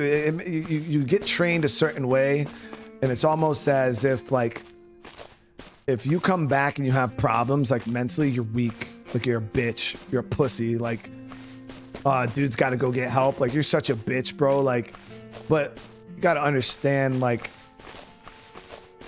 humans aren't built to like really deal with that type of shit, and a lot of the guys who are going to sit there and they're going to call you a bitch, or they're going to say you're a pussy and all this other shit, those guys are just they're going home and drinking a fucking 750 milliliters to the face every night just so they can go to sleep. You know what I mean? So that's manly to them. Like, oh yeah, you know, let me go home and beat my kids and beat my wife and drink a fucking 750 milliliters of fucking vodka every night to cope. Cause I'm a real man, you know, I'm not a bitch. I don't need to go talk to somebody. But that's not it. You know what I mean? Like, go get help, go talk to somebody. And, that was the best thing I ever did because yeah, like group, especially group was like the best thing I could have ever done because you don't feel alone. Cause that was one of the things I struggled with. I just felt alone. Like it was only me. Like there was something wrong with me. Like my mind, I was weak. I just couldn't keep up with like, you know, all this shit. But then you go to group, right? You're sitting in a room with like 20 other fucking heroes, right? And you start chopping it up with these dudes and then you start to relate. You're like, damn, dude, like, okay, I'm not alone. Like these other motherfuckers are going through the same thing I am. These things I'm feeling that I think is just me. Like this darkness, this is like this, you know, like there was parts where I didn't even want to be alive, Chad, because I couldn't sleep. I was like, dude, I can't sleep at night. Like I see all this shit. Every time I try to go to bed, I can't, like how can I live like this? You know, like, and it's not that you don't want to live. It's just you can't imagine like going another day feeling like this or like thinking about this or seeing this and like it just doesn't go away and it just gnaws on the inside of your fucking head every day. And it was just like this crazy darkness set. And you know, you go and you sit down and you start talking to dudes about it and it really does, it just pulls you up, pulls you out when you realize that you're not on your own and there's other people that are struggling just like you or they're struggling even worse than you. And I don't like to put anything on anybody else, especially like a bad situation, but man, there's nothing more helpful than meeting somebody who has it worse than you guys. Like, because it just puts it into perspective. Like, fuck, dude, I thought I had it bad. This dude's fucked up. You know what I mean? Like when you're not the most fucked up dude in the room anymore, you see a guy coming in, he's in a damn wheelchair, missing both legs, half his face is fucking burnt off. And you know what I mean? And you're like, whew. You know, I feel like I got problems. Look at this guy, you know what I mean? And it does. It just really brings you to another place mentally. And a couple of years of that, and I was in a way better place, guys, for real.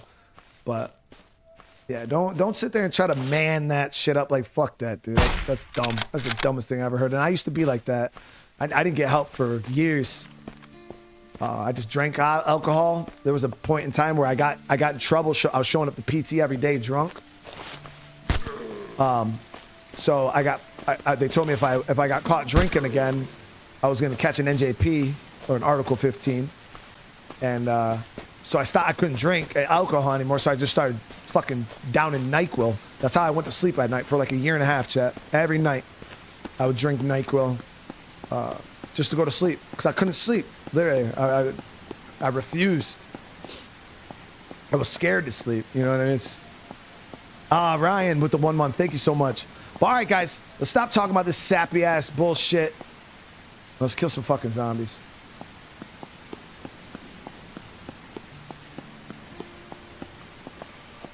Oh, is that an actual ice cream truck? But you know, I appreciate you guys and what you do for me and my family. It's a trader, dude.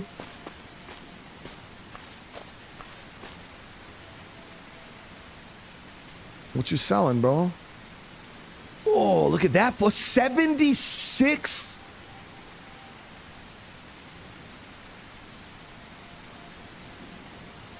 Damn, so we found this sniper rifle. That shit is real good, chat.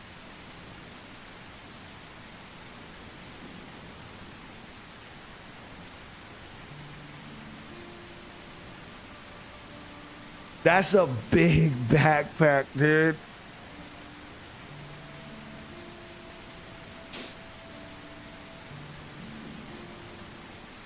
This is the Valkyrie 556. I really want this. It's 35 credits, though. So my question is, will this guy stay here? Like, is he always here? Or does he move around? Yeah, he's got some cool stuff. Oh, the gun changed colors. Yeah, I found this gun before. Got the horde beacon. I think this makes it like so zombies like attack your base or some shit. I got a fair bit of credits. Not 35 though. He wanders around. God damn it. Okay.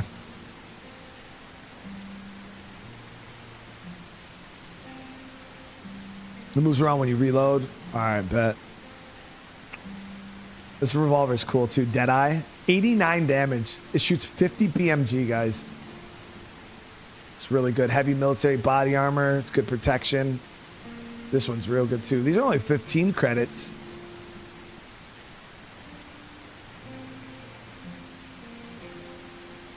Well, sucks to suck that we're super poor. Ooh.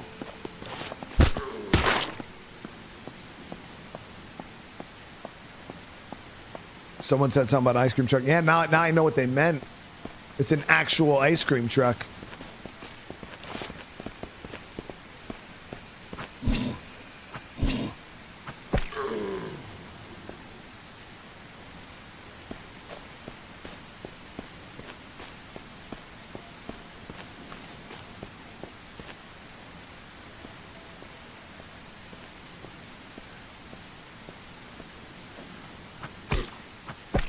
The heavy military body armor slows you down. I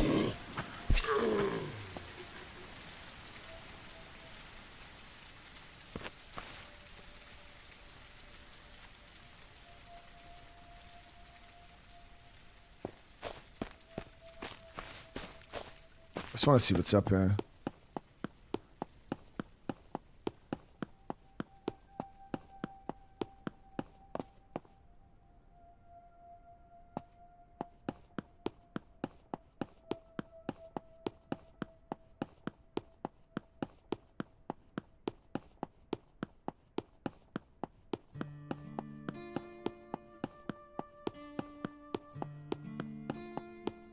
Wait, so if you sell loot to him, will he give you credits?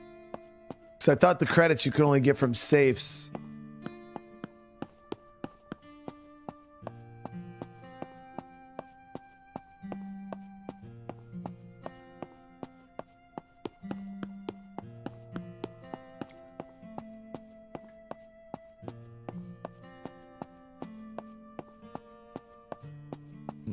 So what the hell is this calling me?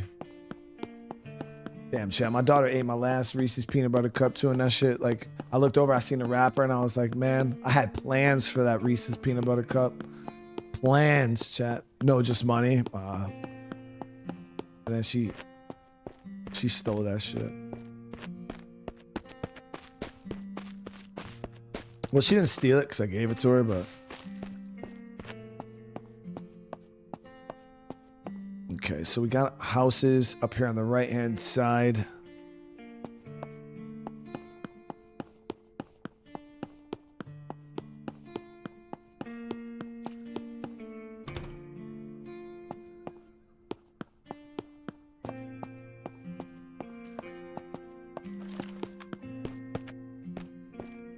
Damn, that's a lot of zombies for this one house. That's crazy. Kill it. Acid zombies down.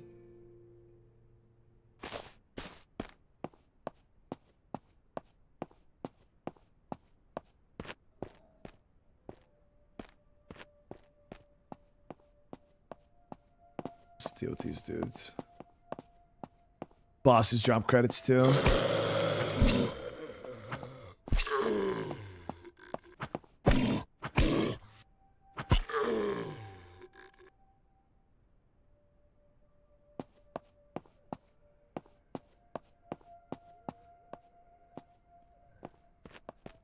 Dude, cars are crazy hard to find. It's absolutely ridiculous.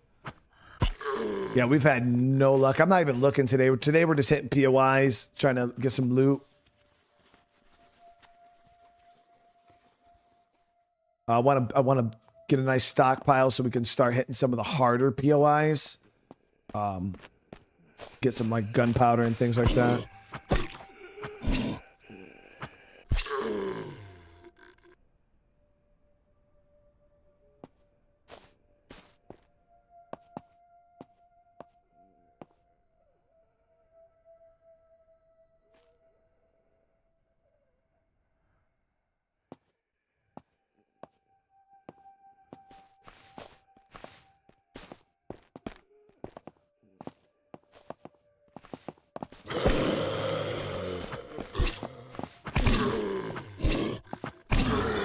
kind of got them all in the doorway here, which is not bad. Should have brought the damn sleeping bag with me, honestly, so when we get in situations like this, we just pass the night real quick, but...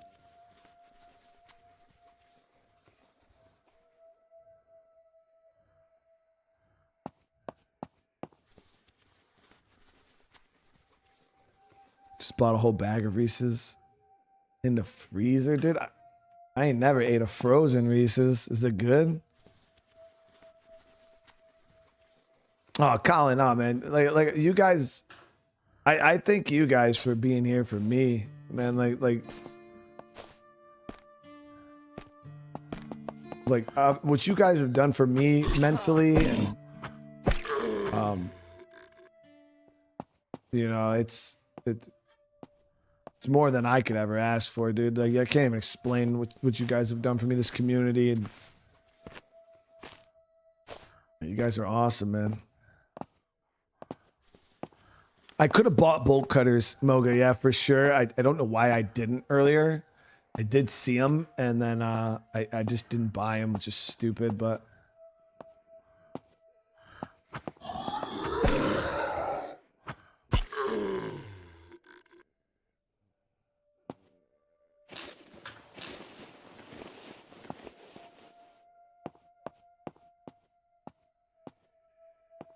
Yeah, I appreciate you guys, you know, just accepting me for who I am with all my flaws, you know what I mean? It's like,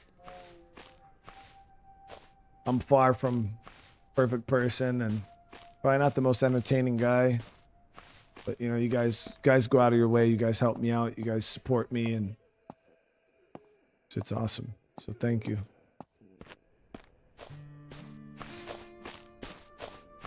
They're delicious frozen, but don't get too hard to eat because...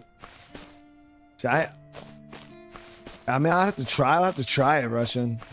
I'll definitely have to try it. I mean, that sounds like it could be really good. Is that drivable? Wait, is that a drivable truck? I don't think I've seen that truck model before. That looks different, chat.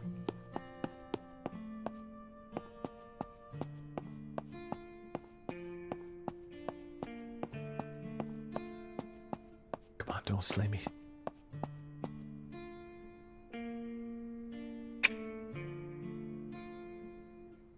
Got him. Got one, chat. Ooh. We got it. All right, we got a car. I got to get some gas from back at base. We'll get this bad boy rolling.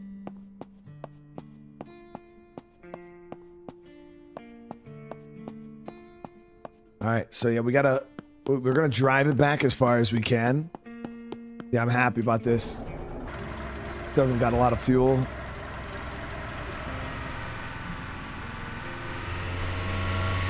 Oh, this looks way faster than that other vehicle we had.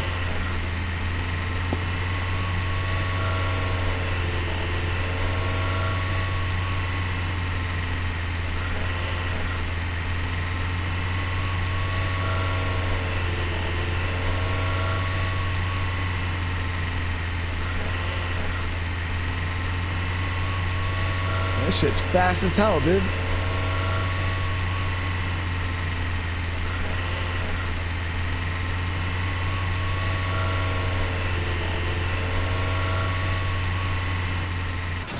Damn, that tree came out of nowhere. I was able to make it back with 4% gas. That's crazy.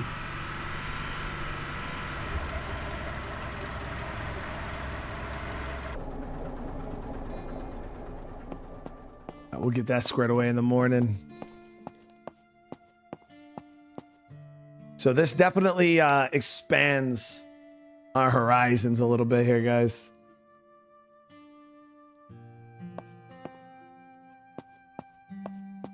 Yeah, that's nice, guys. Yeah, the vehicles feel nice. Big game changer. Random, what's going on? How you doing? Moga, I appreciate you, brother. Again.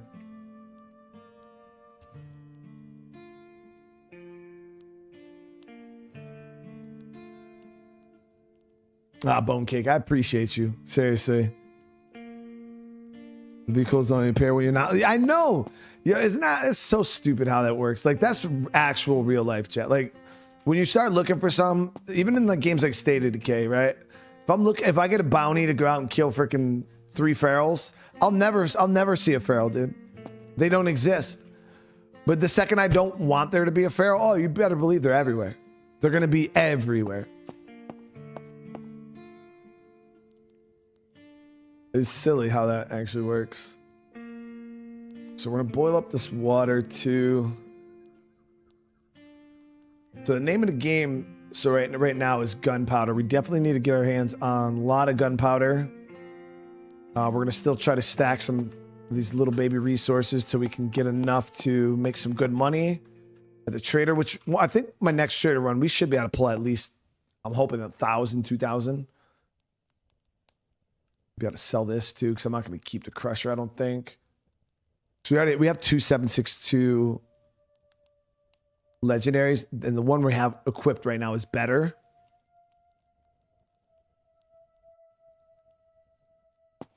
All right, so I do have fuel. We're gonna have to do a fuel run specifically. I don't think I have a repair kit though. Let me see. I don't think I have repair kit at all.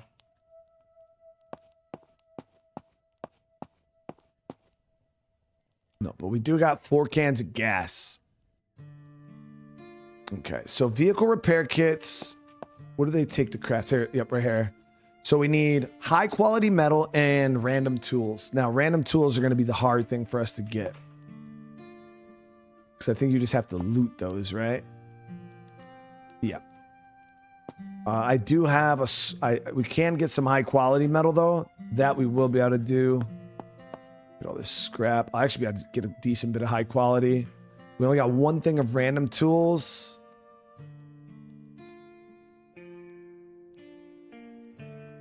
So stack up these credits and shit. Oh, I do have the Valkyrie suppressor though.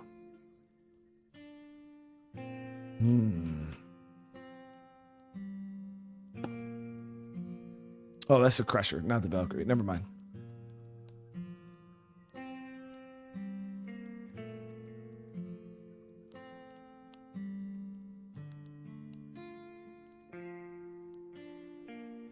Six credits there.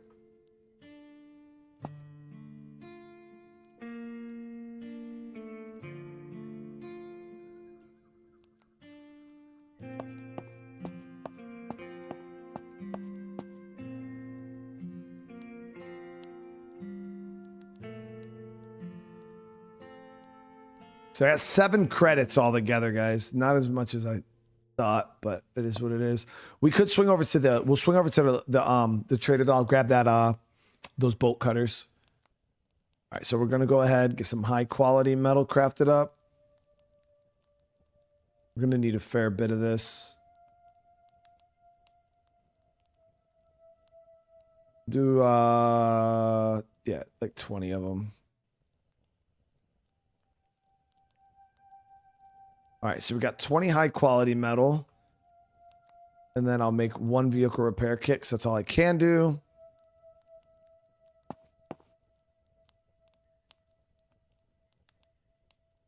Get this bad boy repaired.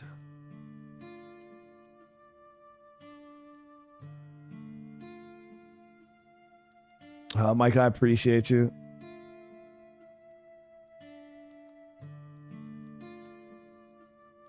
There was a repair kit where I last spawned in. I remember seeing a repair kit somewhere, but yeah, we didn't have the inventory. I don't remember where we spawned in, though. I actually have no clue what how that was. Wasn't our spawn like... Oh, we spawned on this side. Yeah, I remember now. Yeah, it was down here near like this industrial building.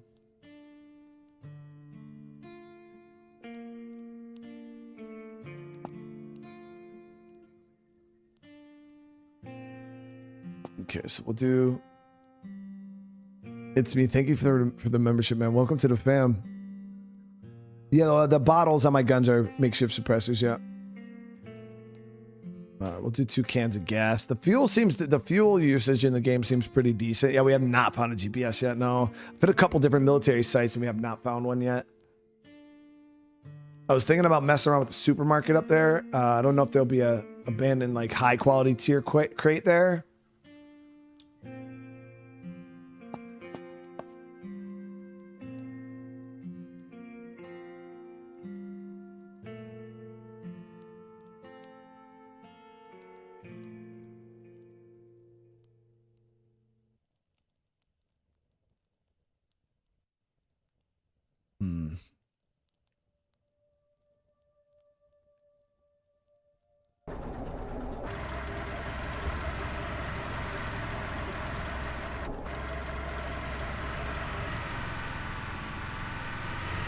Yeah, this truck is way fast, man, compared to the other one we had, the SUV.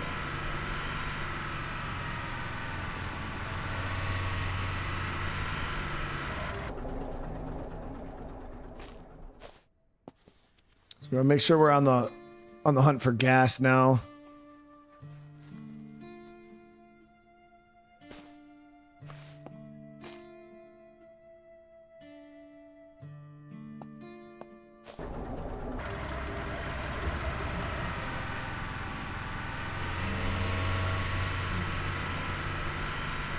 I think this game would benefit from horses, because vehicles are relatively hard to find and maintain due to the obviously the rarity of the vehicles and the scarcity of fuel. Can you craft gas? I don't think so. I don't know though. There it is. Map's pretty big though. There is a lot of, because you're playing single player, it's not too bad. If this was like multiplayer though, you'd definitely be in a lot more trouble.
Get the salvage here. Police station. We could hit that for loot.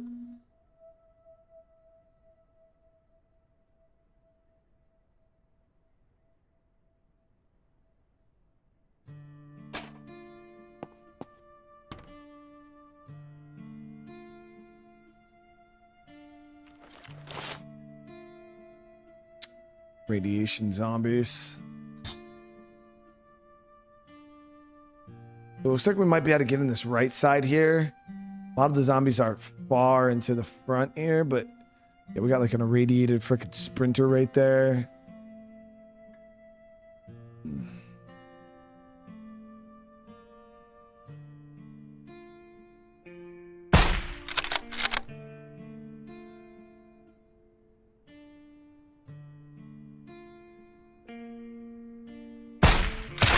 Should have tracked some of them over there.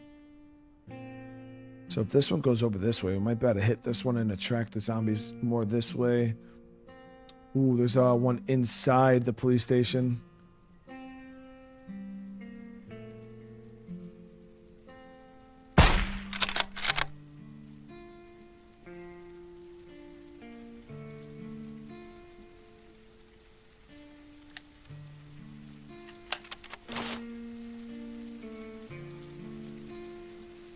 There we go. Pull some of them right there.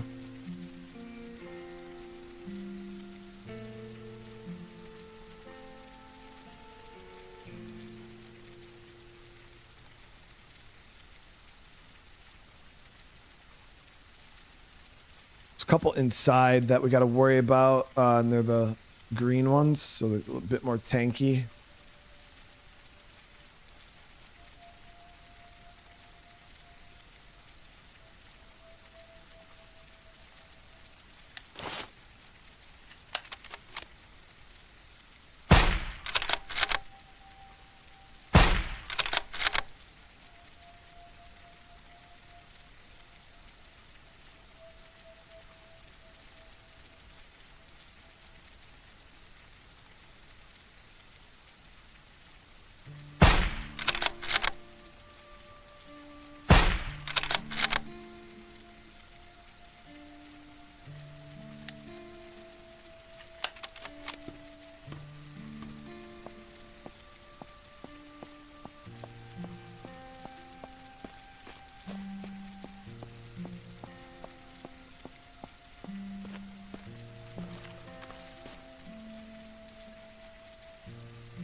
Still don't, we need to get a handgun.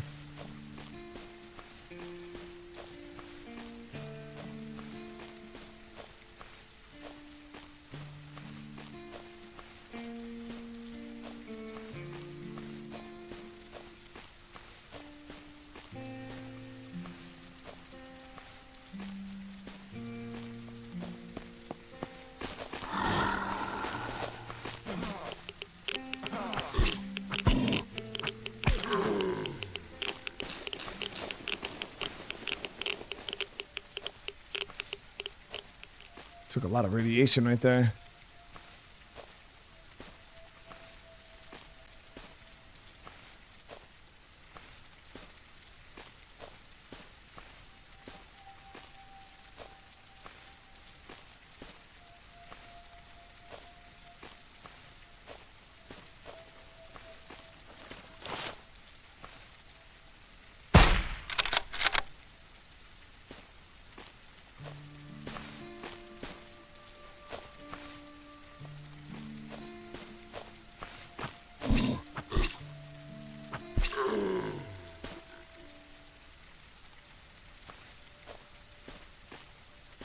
Military outpost south on the map. It's big. Is it that airship looking thing? This with the crash helicopters and shit? So that looked like a potential military base.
That is smoke.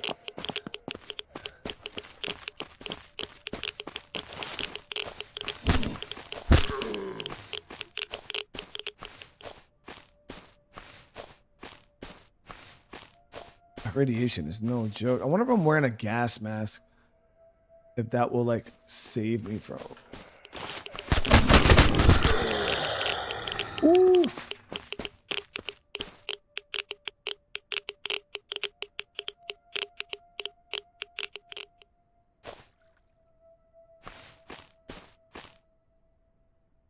For like 19%, guys.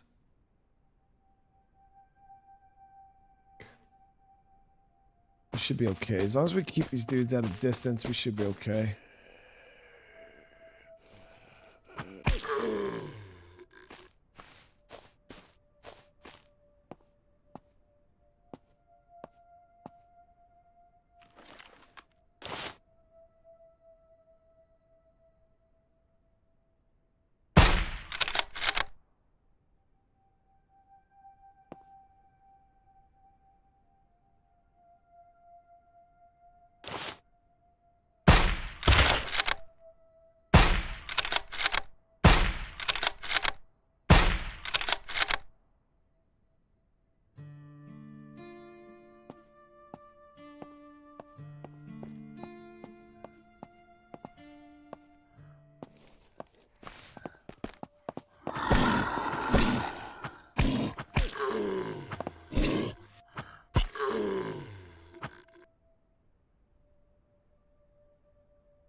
We've actually been acquiring quite a few lockpicks too.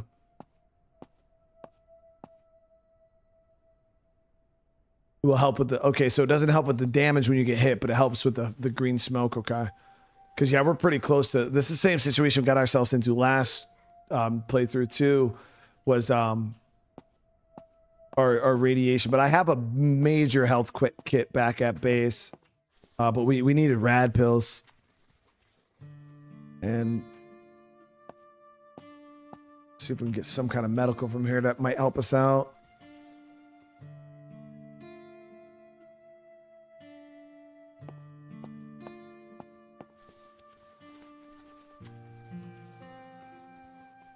Well, Aisha, I appreciate you being here. How you doing today?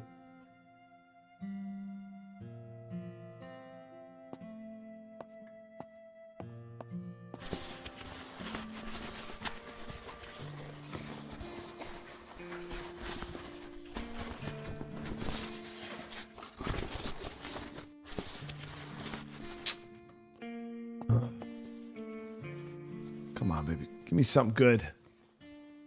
I put in work for this damn police station, dude. We need something. We gotta make it worth it, right, guys? We gotta make it worth it.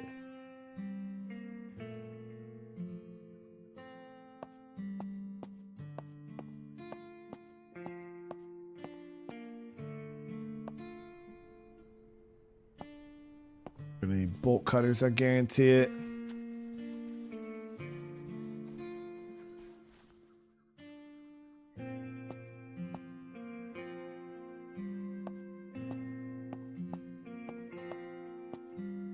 Oh, yep.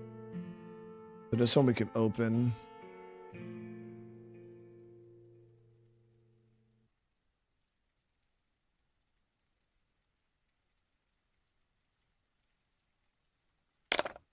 You're a bitch.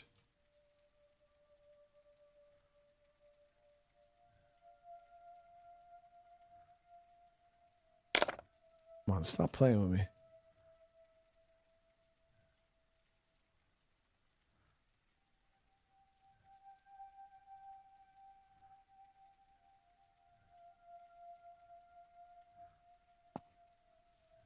So if we want this container, definitely need to get lockpicks. We are, where are we right now? Police station is,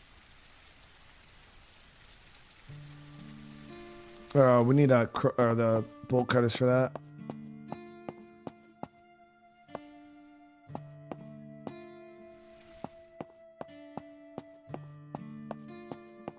Yeah, TR, the only thing is I have my loot turned down to, we're playing on like, so I'm doing like a Nightmare Plus playthrough. So like the difficulty's Nightmare, but I also made things harder than even Nightmare Zone, especially the loot settings are rough. Real rough.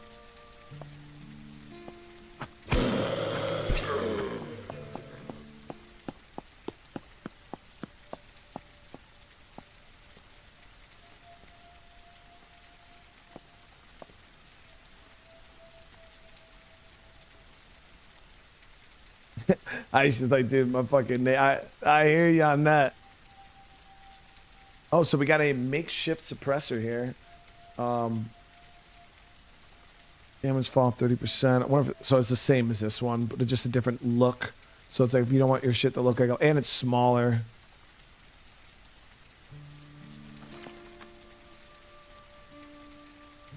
I don't see how that's gonna muffle or suppress anything, but okay.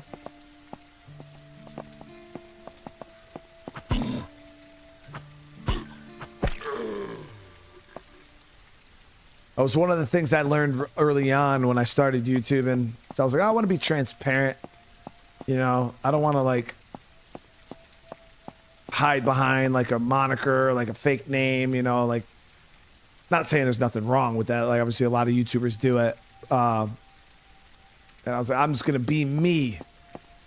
And then I didn't realize being you is also not the most OPSEC thing, you know, because then people just know my name and like look me up and like do all this other weird shit. So it's like I could have just been like the Glizzy King 9000, you know, like that would have been my YouTube name. Everybody, hey, what's up, Glizzy King, you know? But I just felt like that's just not who I am, you know what I mean? Like, I'm Brian. But then I realized, oh, the reason why a lot of these guys don't use their real names is so they don't get stalked or like all this other weird stuff.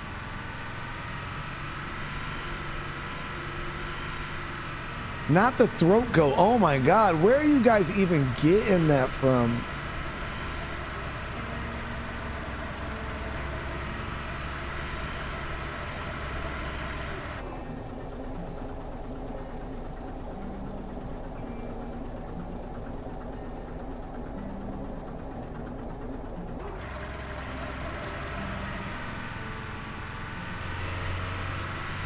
Damn, that's a lot of fucking zombies right here. What? That road is thick.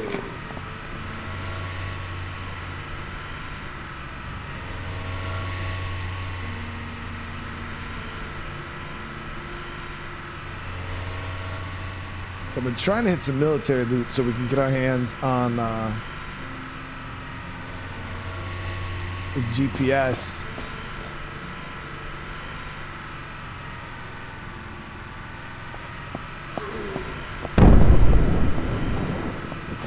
Oh.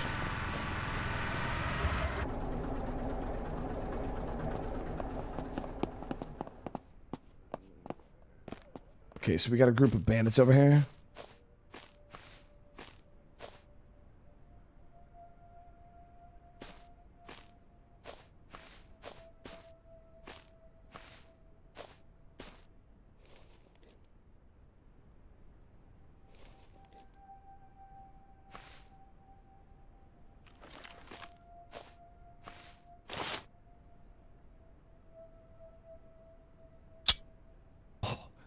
I was about to give so much face right there, chat.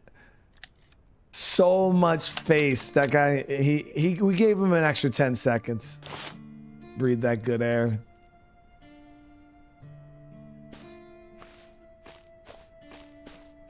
Get a better firing position, maybe.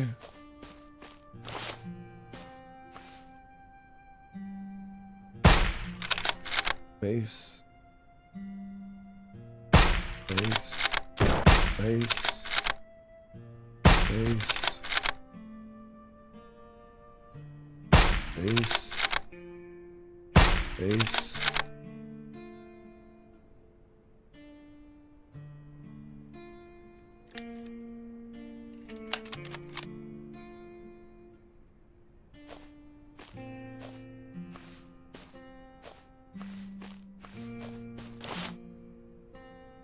Base.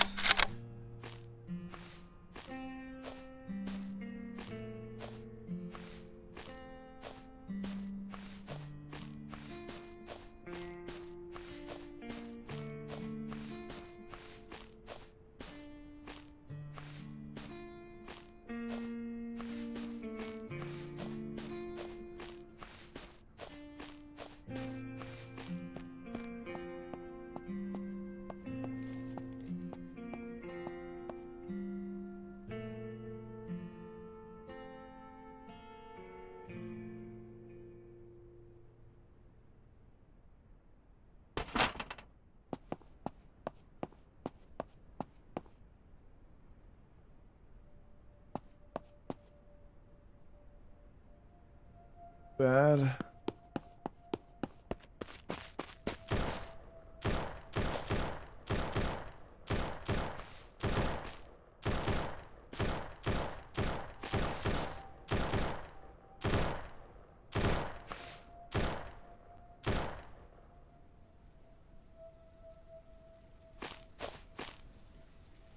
Oh, nice. So I can use this med kit to help our rads quite a bit.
Pretty fucking good gear from that.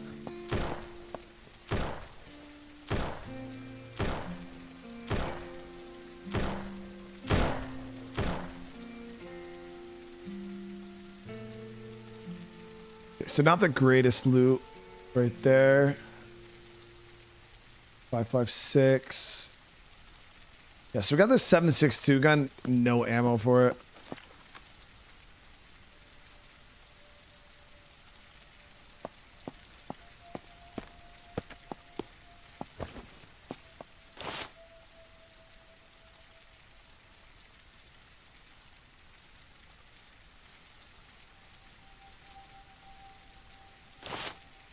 Let's grab the truck.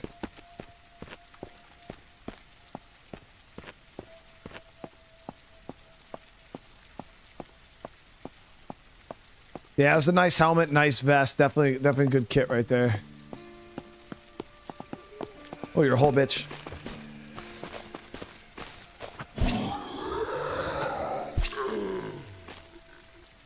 There it is. J Scar, thank you so much for the 5 gifted, dude. Thank you, thank you. Everybody receives a membership today. Also, welcome to the fam, and everybody who has joined, welcome to the fam. I really do appreciate it.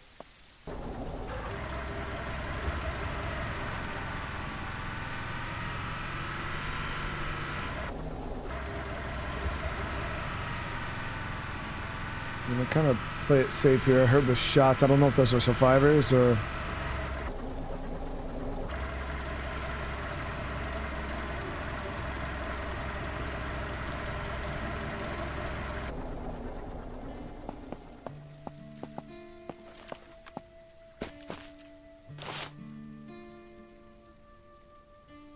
Base.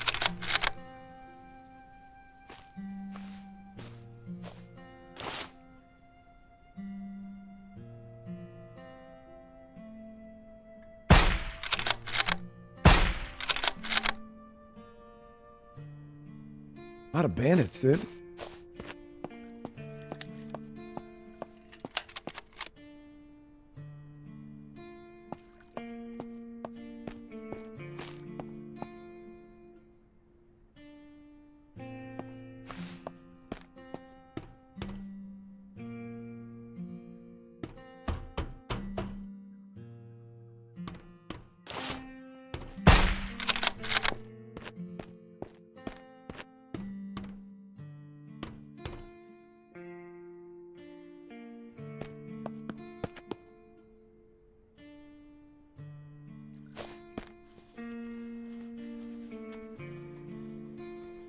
Activate the military laptop. Yeah, I don't think I have that. I got that on the other playthrough.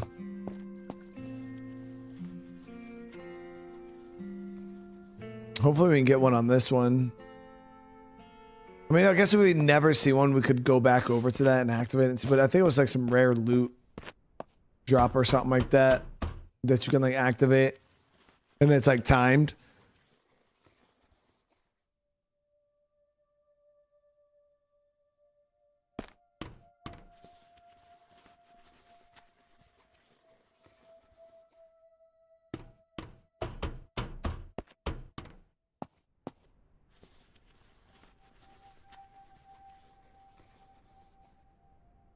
There was another game like this that did end up going the multiplayer route. Oh, what the hell was it called? We actually played it. The developer reached out to me like way early development. The game changed a bunch. I was actually thinking about going back and trying it one day, and we never did. I think it was called, was it Dead Poly?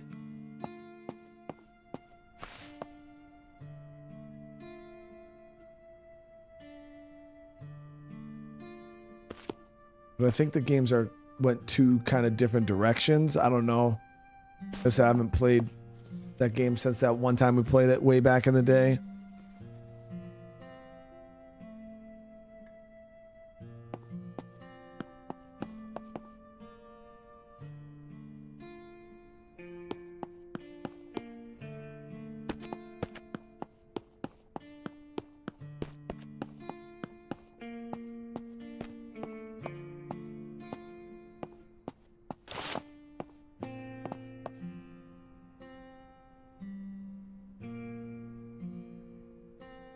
Two more POIs down this way.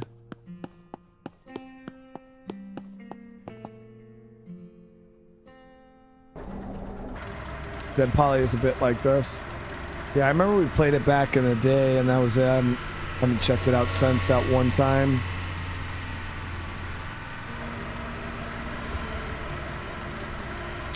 Yeah, I'll probably do another episode of Dune probably tomorrow, Slow-mo.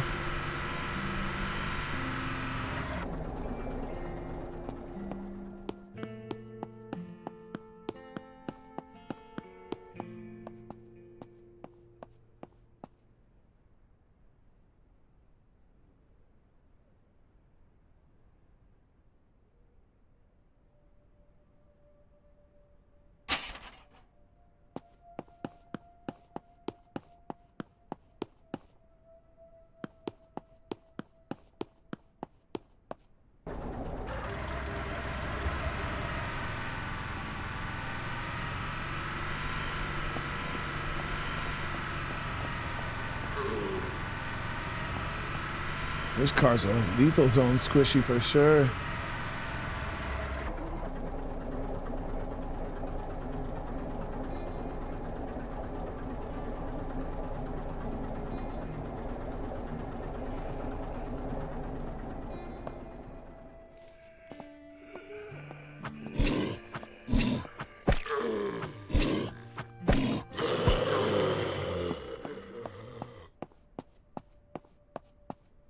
Say this is more sim, Dead Poly's more arcade.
Yeah, we've been grabbing metal scrap. Pretty much any scrap we can get, we grab. I got them up to 46 right now.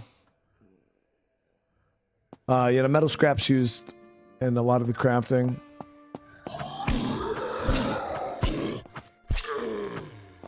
The developers used to work on Dead Poly together after they split. Survivor made SurrounDead. Oh shit. That's crazy.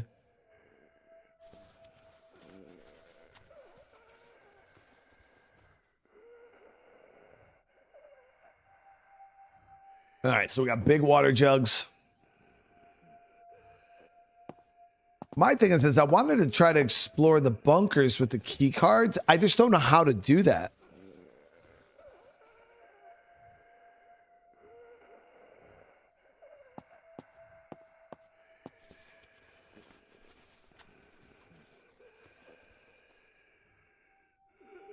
Well, I don't know where to go. I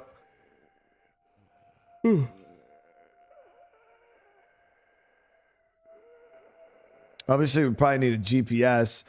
I don't know if the traders ever sell GPSs. I feel like Wandering could at some point.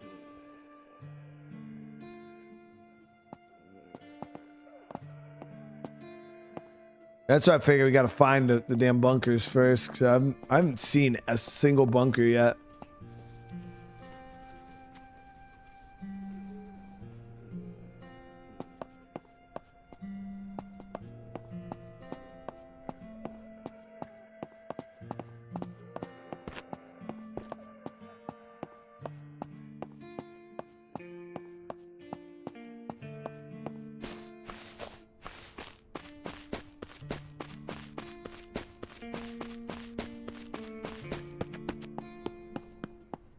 Swing by here and grab some fuel too.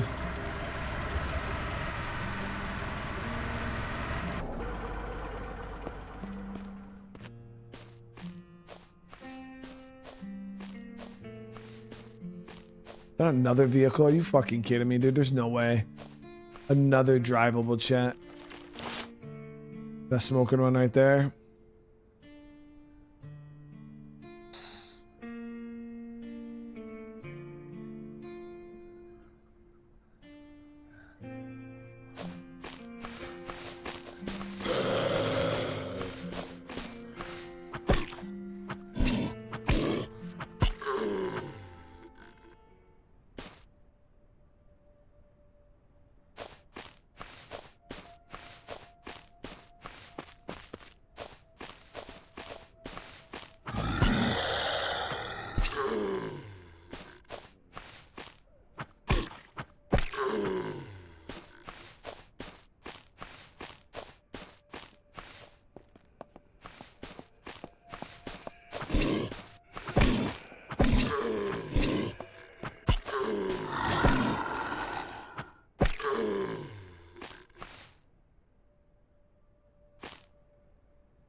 NPC save zone can sometimes give you a quest that will send you to a bunker. You charge 2,500 for the info though. Holy shit. That's heavy.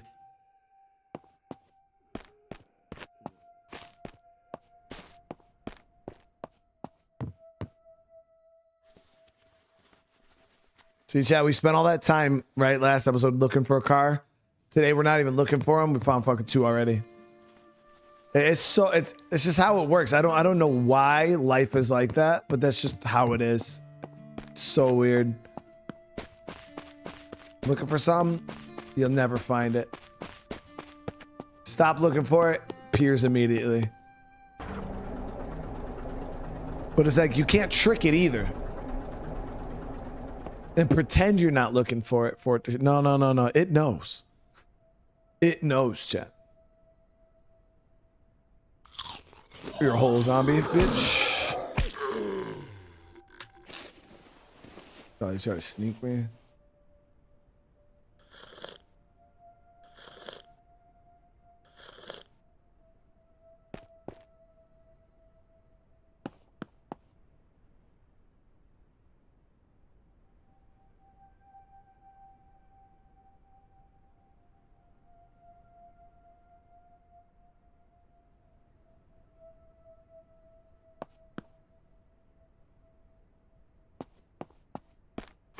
Yeah, we're gonna have to try and get a GPS from one of the traders. It's gonna be the goal.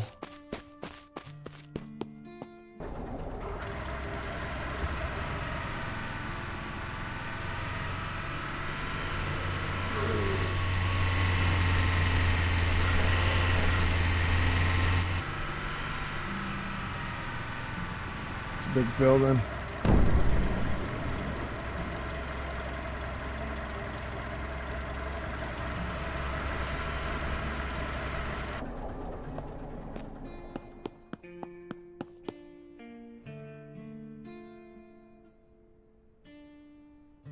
Yes, yeah, Ark's terrible with that. Looking for a certain dino, nowhere to be found. The second you stop looking for it, they're everywhere. Especially like Rexes and stuff.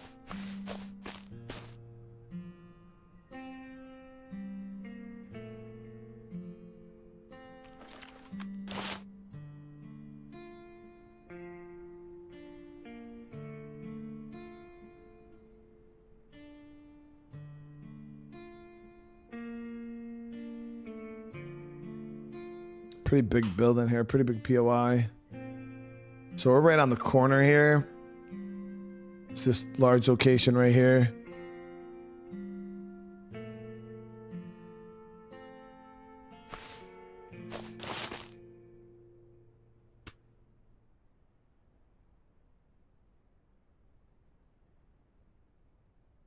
All right, this bridge is blown out here, so if you do want to make yourself to this way to the southern part of the map here, you got to go around. Yeah, this bridge is blown out. There's like a ship on the edge here, but and it looks like it might be a safe zone. Got like a little glowing fire on it and stuff. Last time I see one of those glowing fires over here, it was a trader. Or it could be a bandit zone. We can go scope it out before we head up back.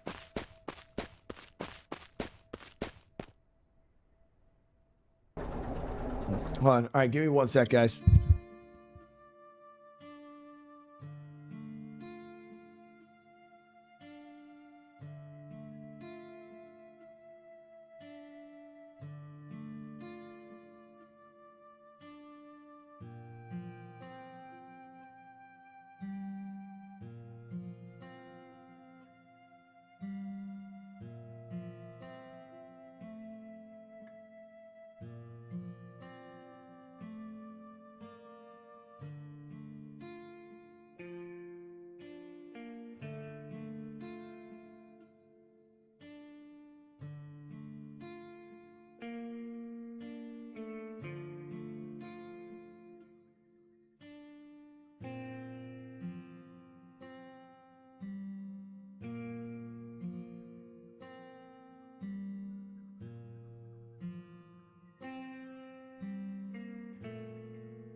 Ah,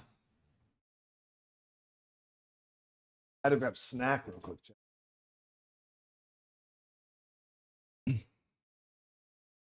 Ship is a safe zone? Okay. Let's see.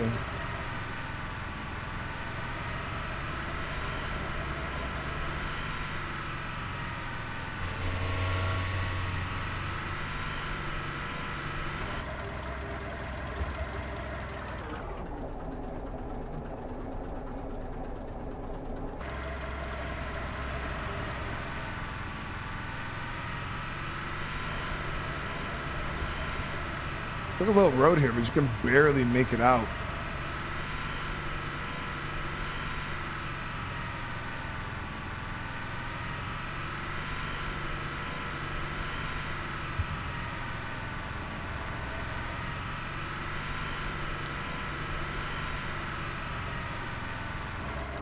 Yep, ship base, cool.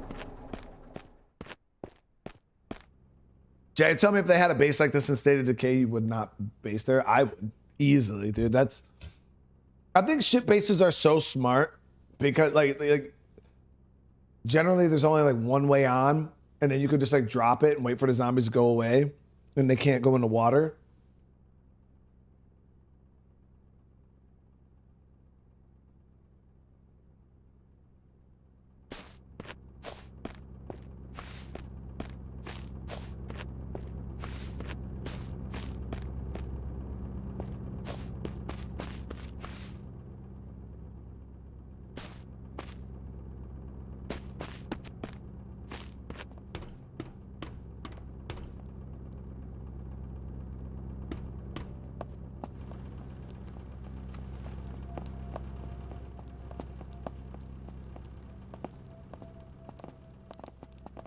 Okay, so that's the barber. I should change you up.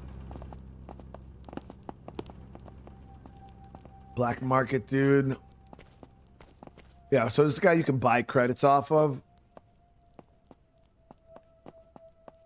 You know, it's the polymer loot tier 3 crate for $1,000.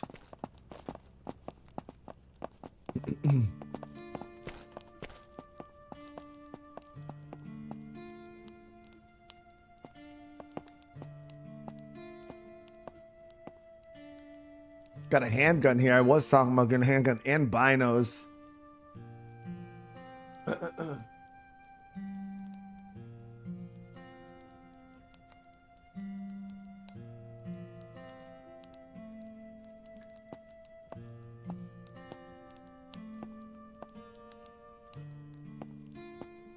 Hold on one sec, guys.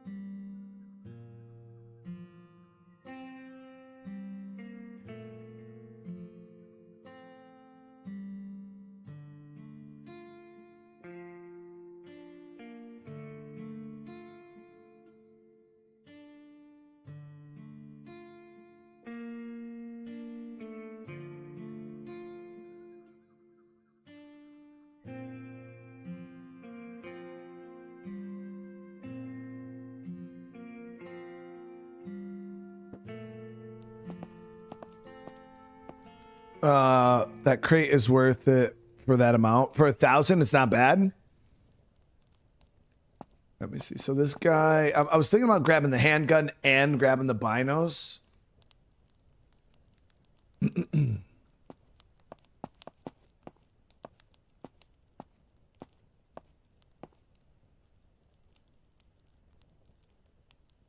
we could buy nods. Oh, I love these. These weapon cases are absolutely meta, dude. So I for sure am gonna buy this.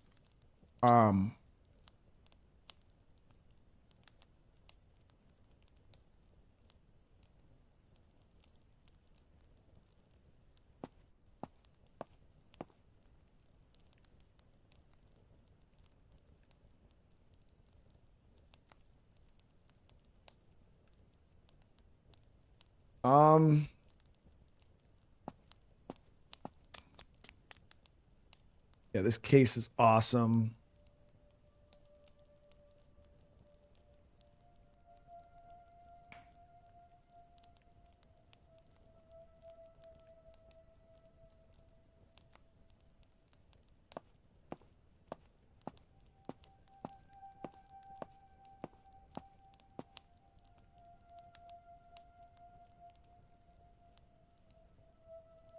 Well, for 1K, it's not worth it if you ever set the minimum. Oh, why? Is there a chance to get nothing out of that case? All right, Loner, you have a great day, dude. Yeah, I mean, I could sell stuff right now, actually. That's a good point. Sell a lot of this crap that we don't need.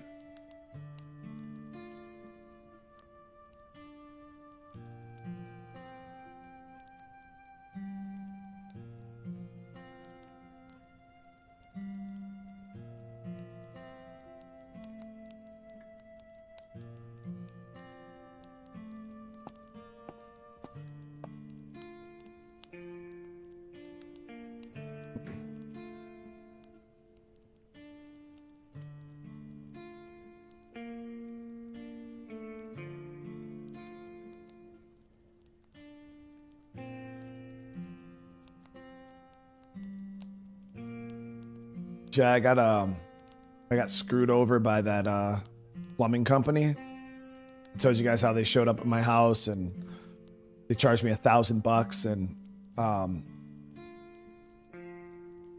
didn't even do anything. It was like it was a big fucking scam. And my wife and like obviously I'm a YouTuber, but I didn't even blast the dude on YouTube like that. I didn't like dox him or anything, because I could have, you know what I mean? I guarantee you, like, some of you guys would have been down to ride if I was like, yo guys, listen, we're gonna go and make this damn company a 1-star review on Google. Like, we could easily do it, you know what I mean? Like, I'm pretty sure many homies in the chat would be down to ride, and I didn't even have to. Like, I didn't even have to do that. And we just kind of like told the story of what happened on Facebook. Like, my wife just did like a Facebook post. And a lot of people, you know, obviously know that I do social media and stuff like that. And obviously the last thing you want to do is piss off somebody that has like internet influence because the internet runs the world. And we just kind of put out a little post there, and oh my God, like I got the owners messaging me right this very second, like, please, dude, like take down the reviews. I'll give you your money. I'll give you partial refund and this and that. So I'm gonna hear him out after stream. I'm gonna call him. I'm like, what's up, dude? What are we talking about here? And take the reviews down. It's like, bro, you screwed me, man. What? Like, you were Mr. Tough Guy when I wanted my fucking money back.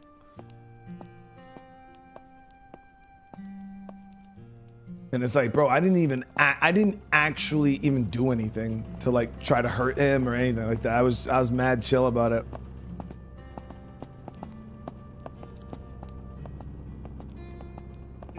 So I don't see a wandering trader in here.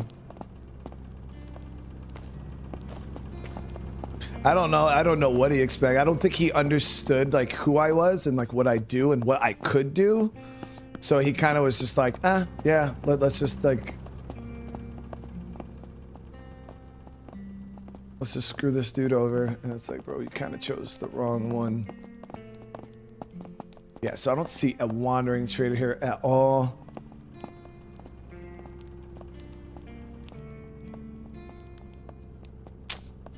That sucks. Well, at least we know now we have multiple different locations. Like, I wonder how many of these big survivor camps are across the map. So I've located 2 so far. So there's the safe zones, and then outside of the safe zones, there's also like these little like trader dudes.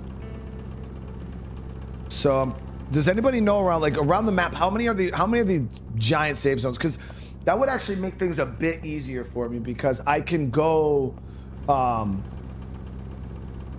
and kind of like do runs and like hit a bunch of different places. You know what I mean? If we're looking for gunpowder, I can go to 3-4 different spots. You know what I mean? I think that would be pretty legit. There's several around the map. Yeah, now I'm sitting here looking like we could go around the map. None of those guys had a GPS, unfortunately. Did any of them have bolt cutters? I don't think the one guy had them. Did he?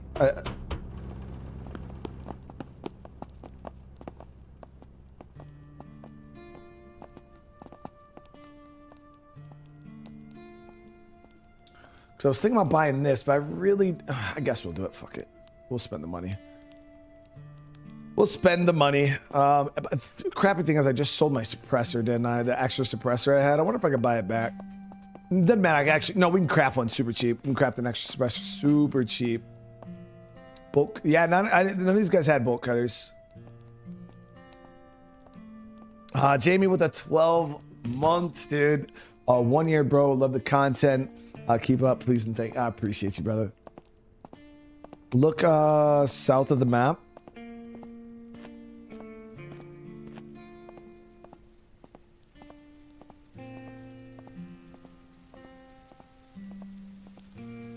Because I seen this military place here. I don't know if like this is a spot, maybe. I don't know. It seems like that'd be too close to that one. There's a spot over here off road.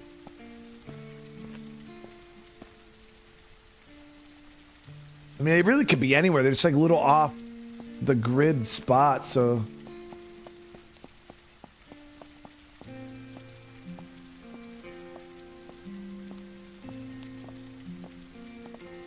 Yeah, this military zone I think will be pretty interesting. I couldn't even imagine how many freaking zombies are going to be there, though.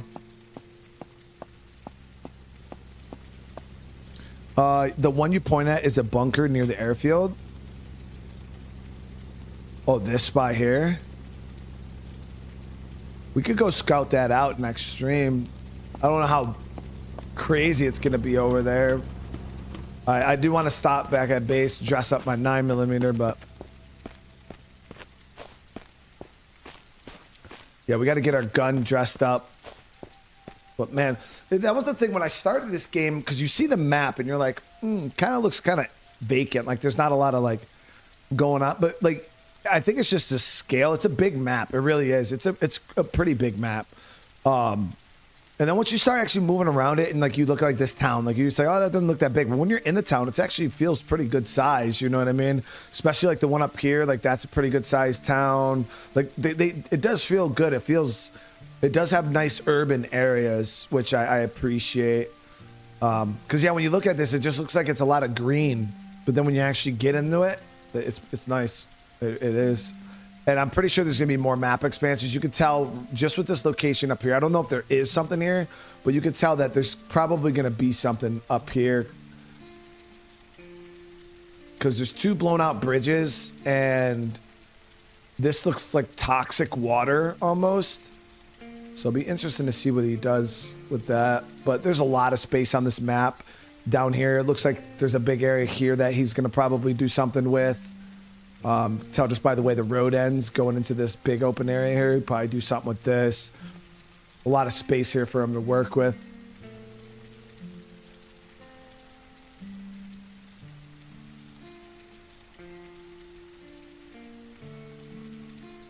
The oil rig? Is that this thing out on the water here? Is that a good, cool spot to hit? Yeah, there's so many, like, the oil rig sounds dope. And there's like these underwater ships and shit. Is there like dive gear?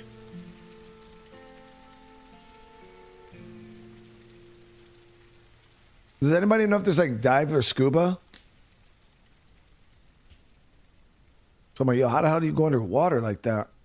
I mean, the dude swims pretty good.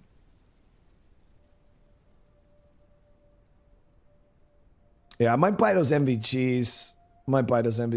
There's no scuba, so we don't need scuba to go underwater. That's all I needed to know, so that we could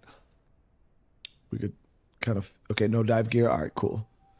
So I think I'm gonna buy those nods that are here though, and then kind of go from there. But all right, guys, we're gonna end this episode here. I do want to say thank you guys again. Remember, if you guys want more of this game, just keep doing what you guys are doing. Smash that like button, drop comments. We'll be doing one more stream here tonight. I'm gonna go eat some dinner, and then we'll be back. I think we're gonna be playing. Was it the Sinking City, or which one was I doing tonight? Death Stranding. I think we'll do Death. Yeah, I think we're doing Death Stranding tonight, and I'll do Sinking City tomorrow. All right, if I don't see you guys later on, hey, Anthony, thank you so much, dude. I appreciate you popping in, showing some love, dropping a super chat, brother. You have a great rest of your day, dude. If you guys aren't going to be in the next stream, you have a great rest of your night. And for everybody else, I love you, and I'll see you guys in the next one. Peace.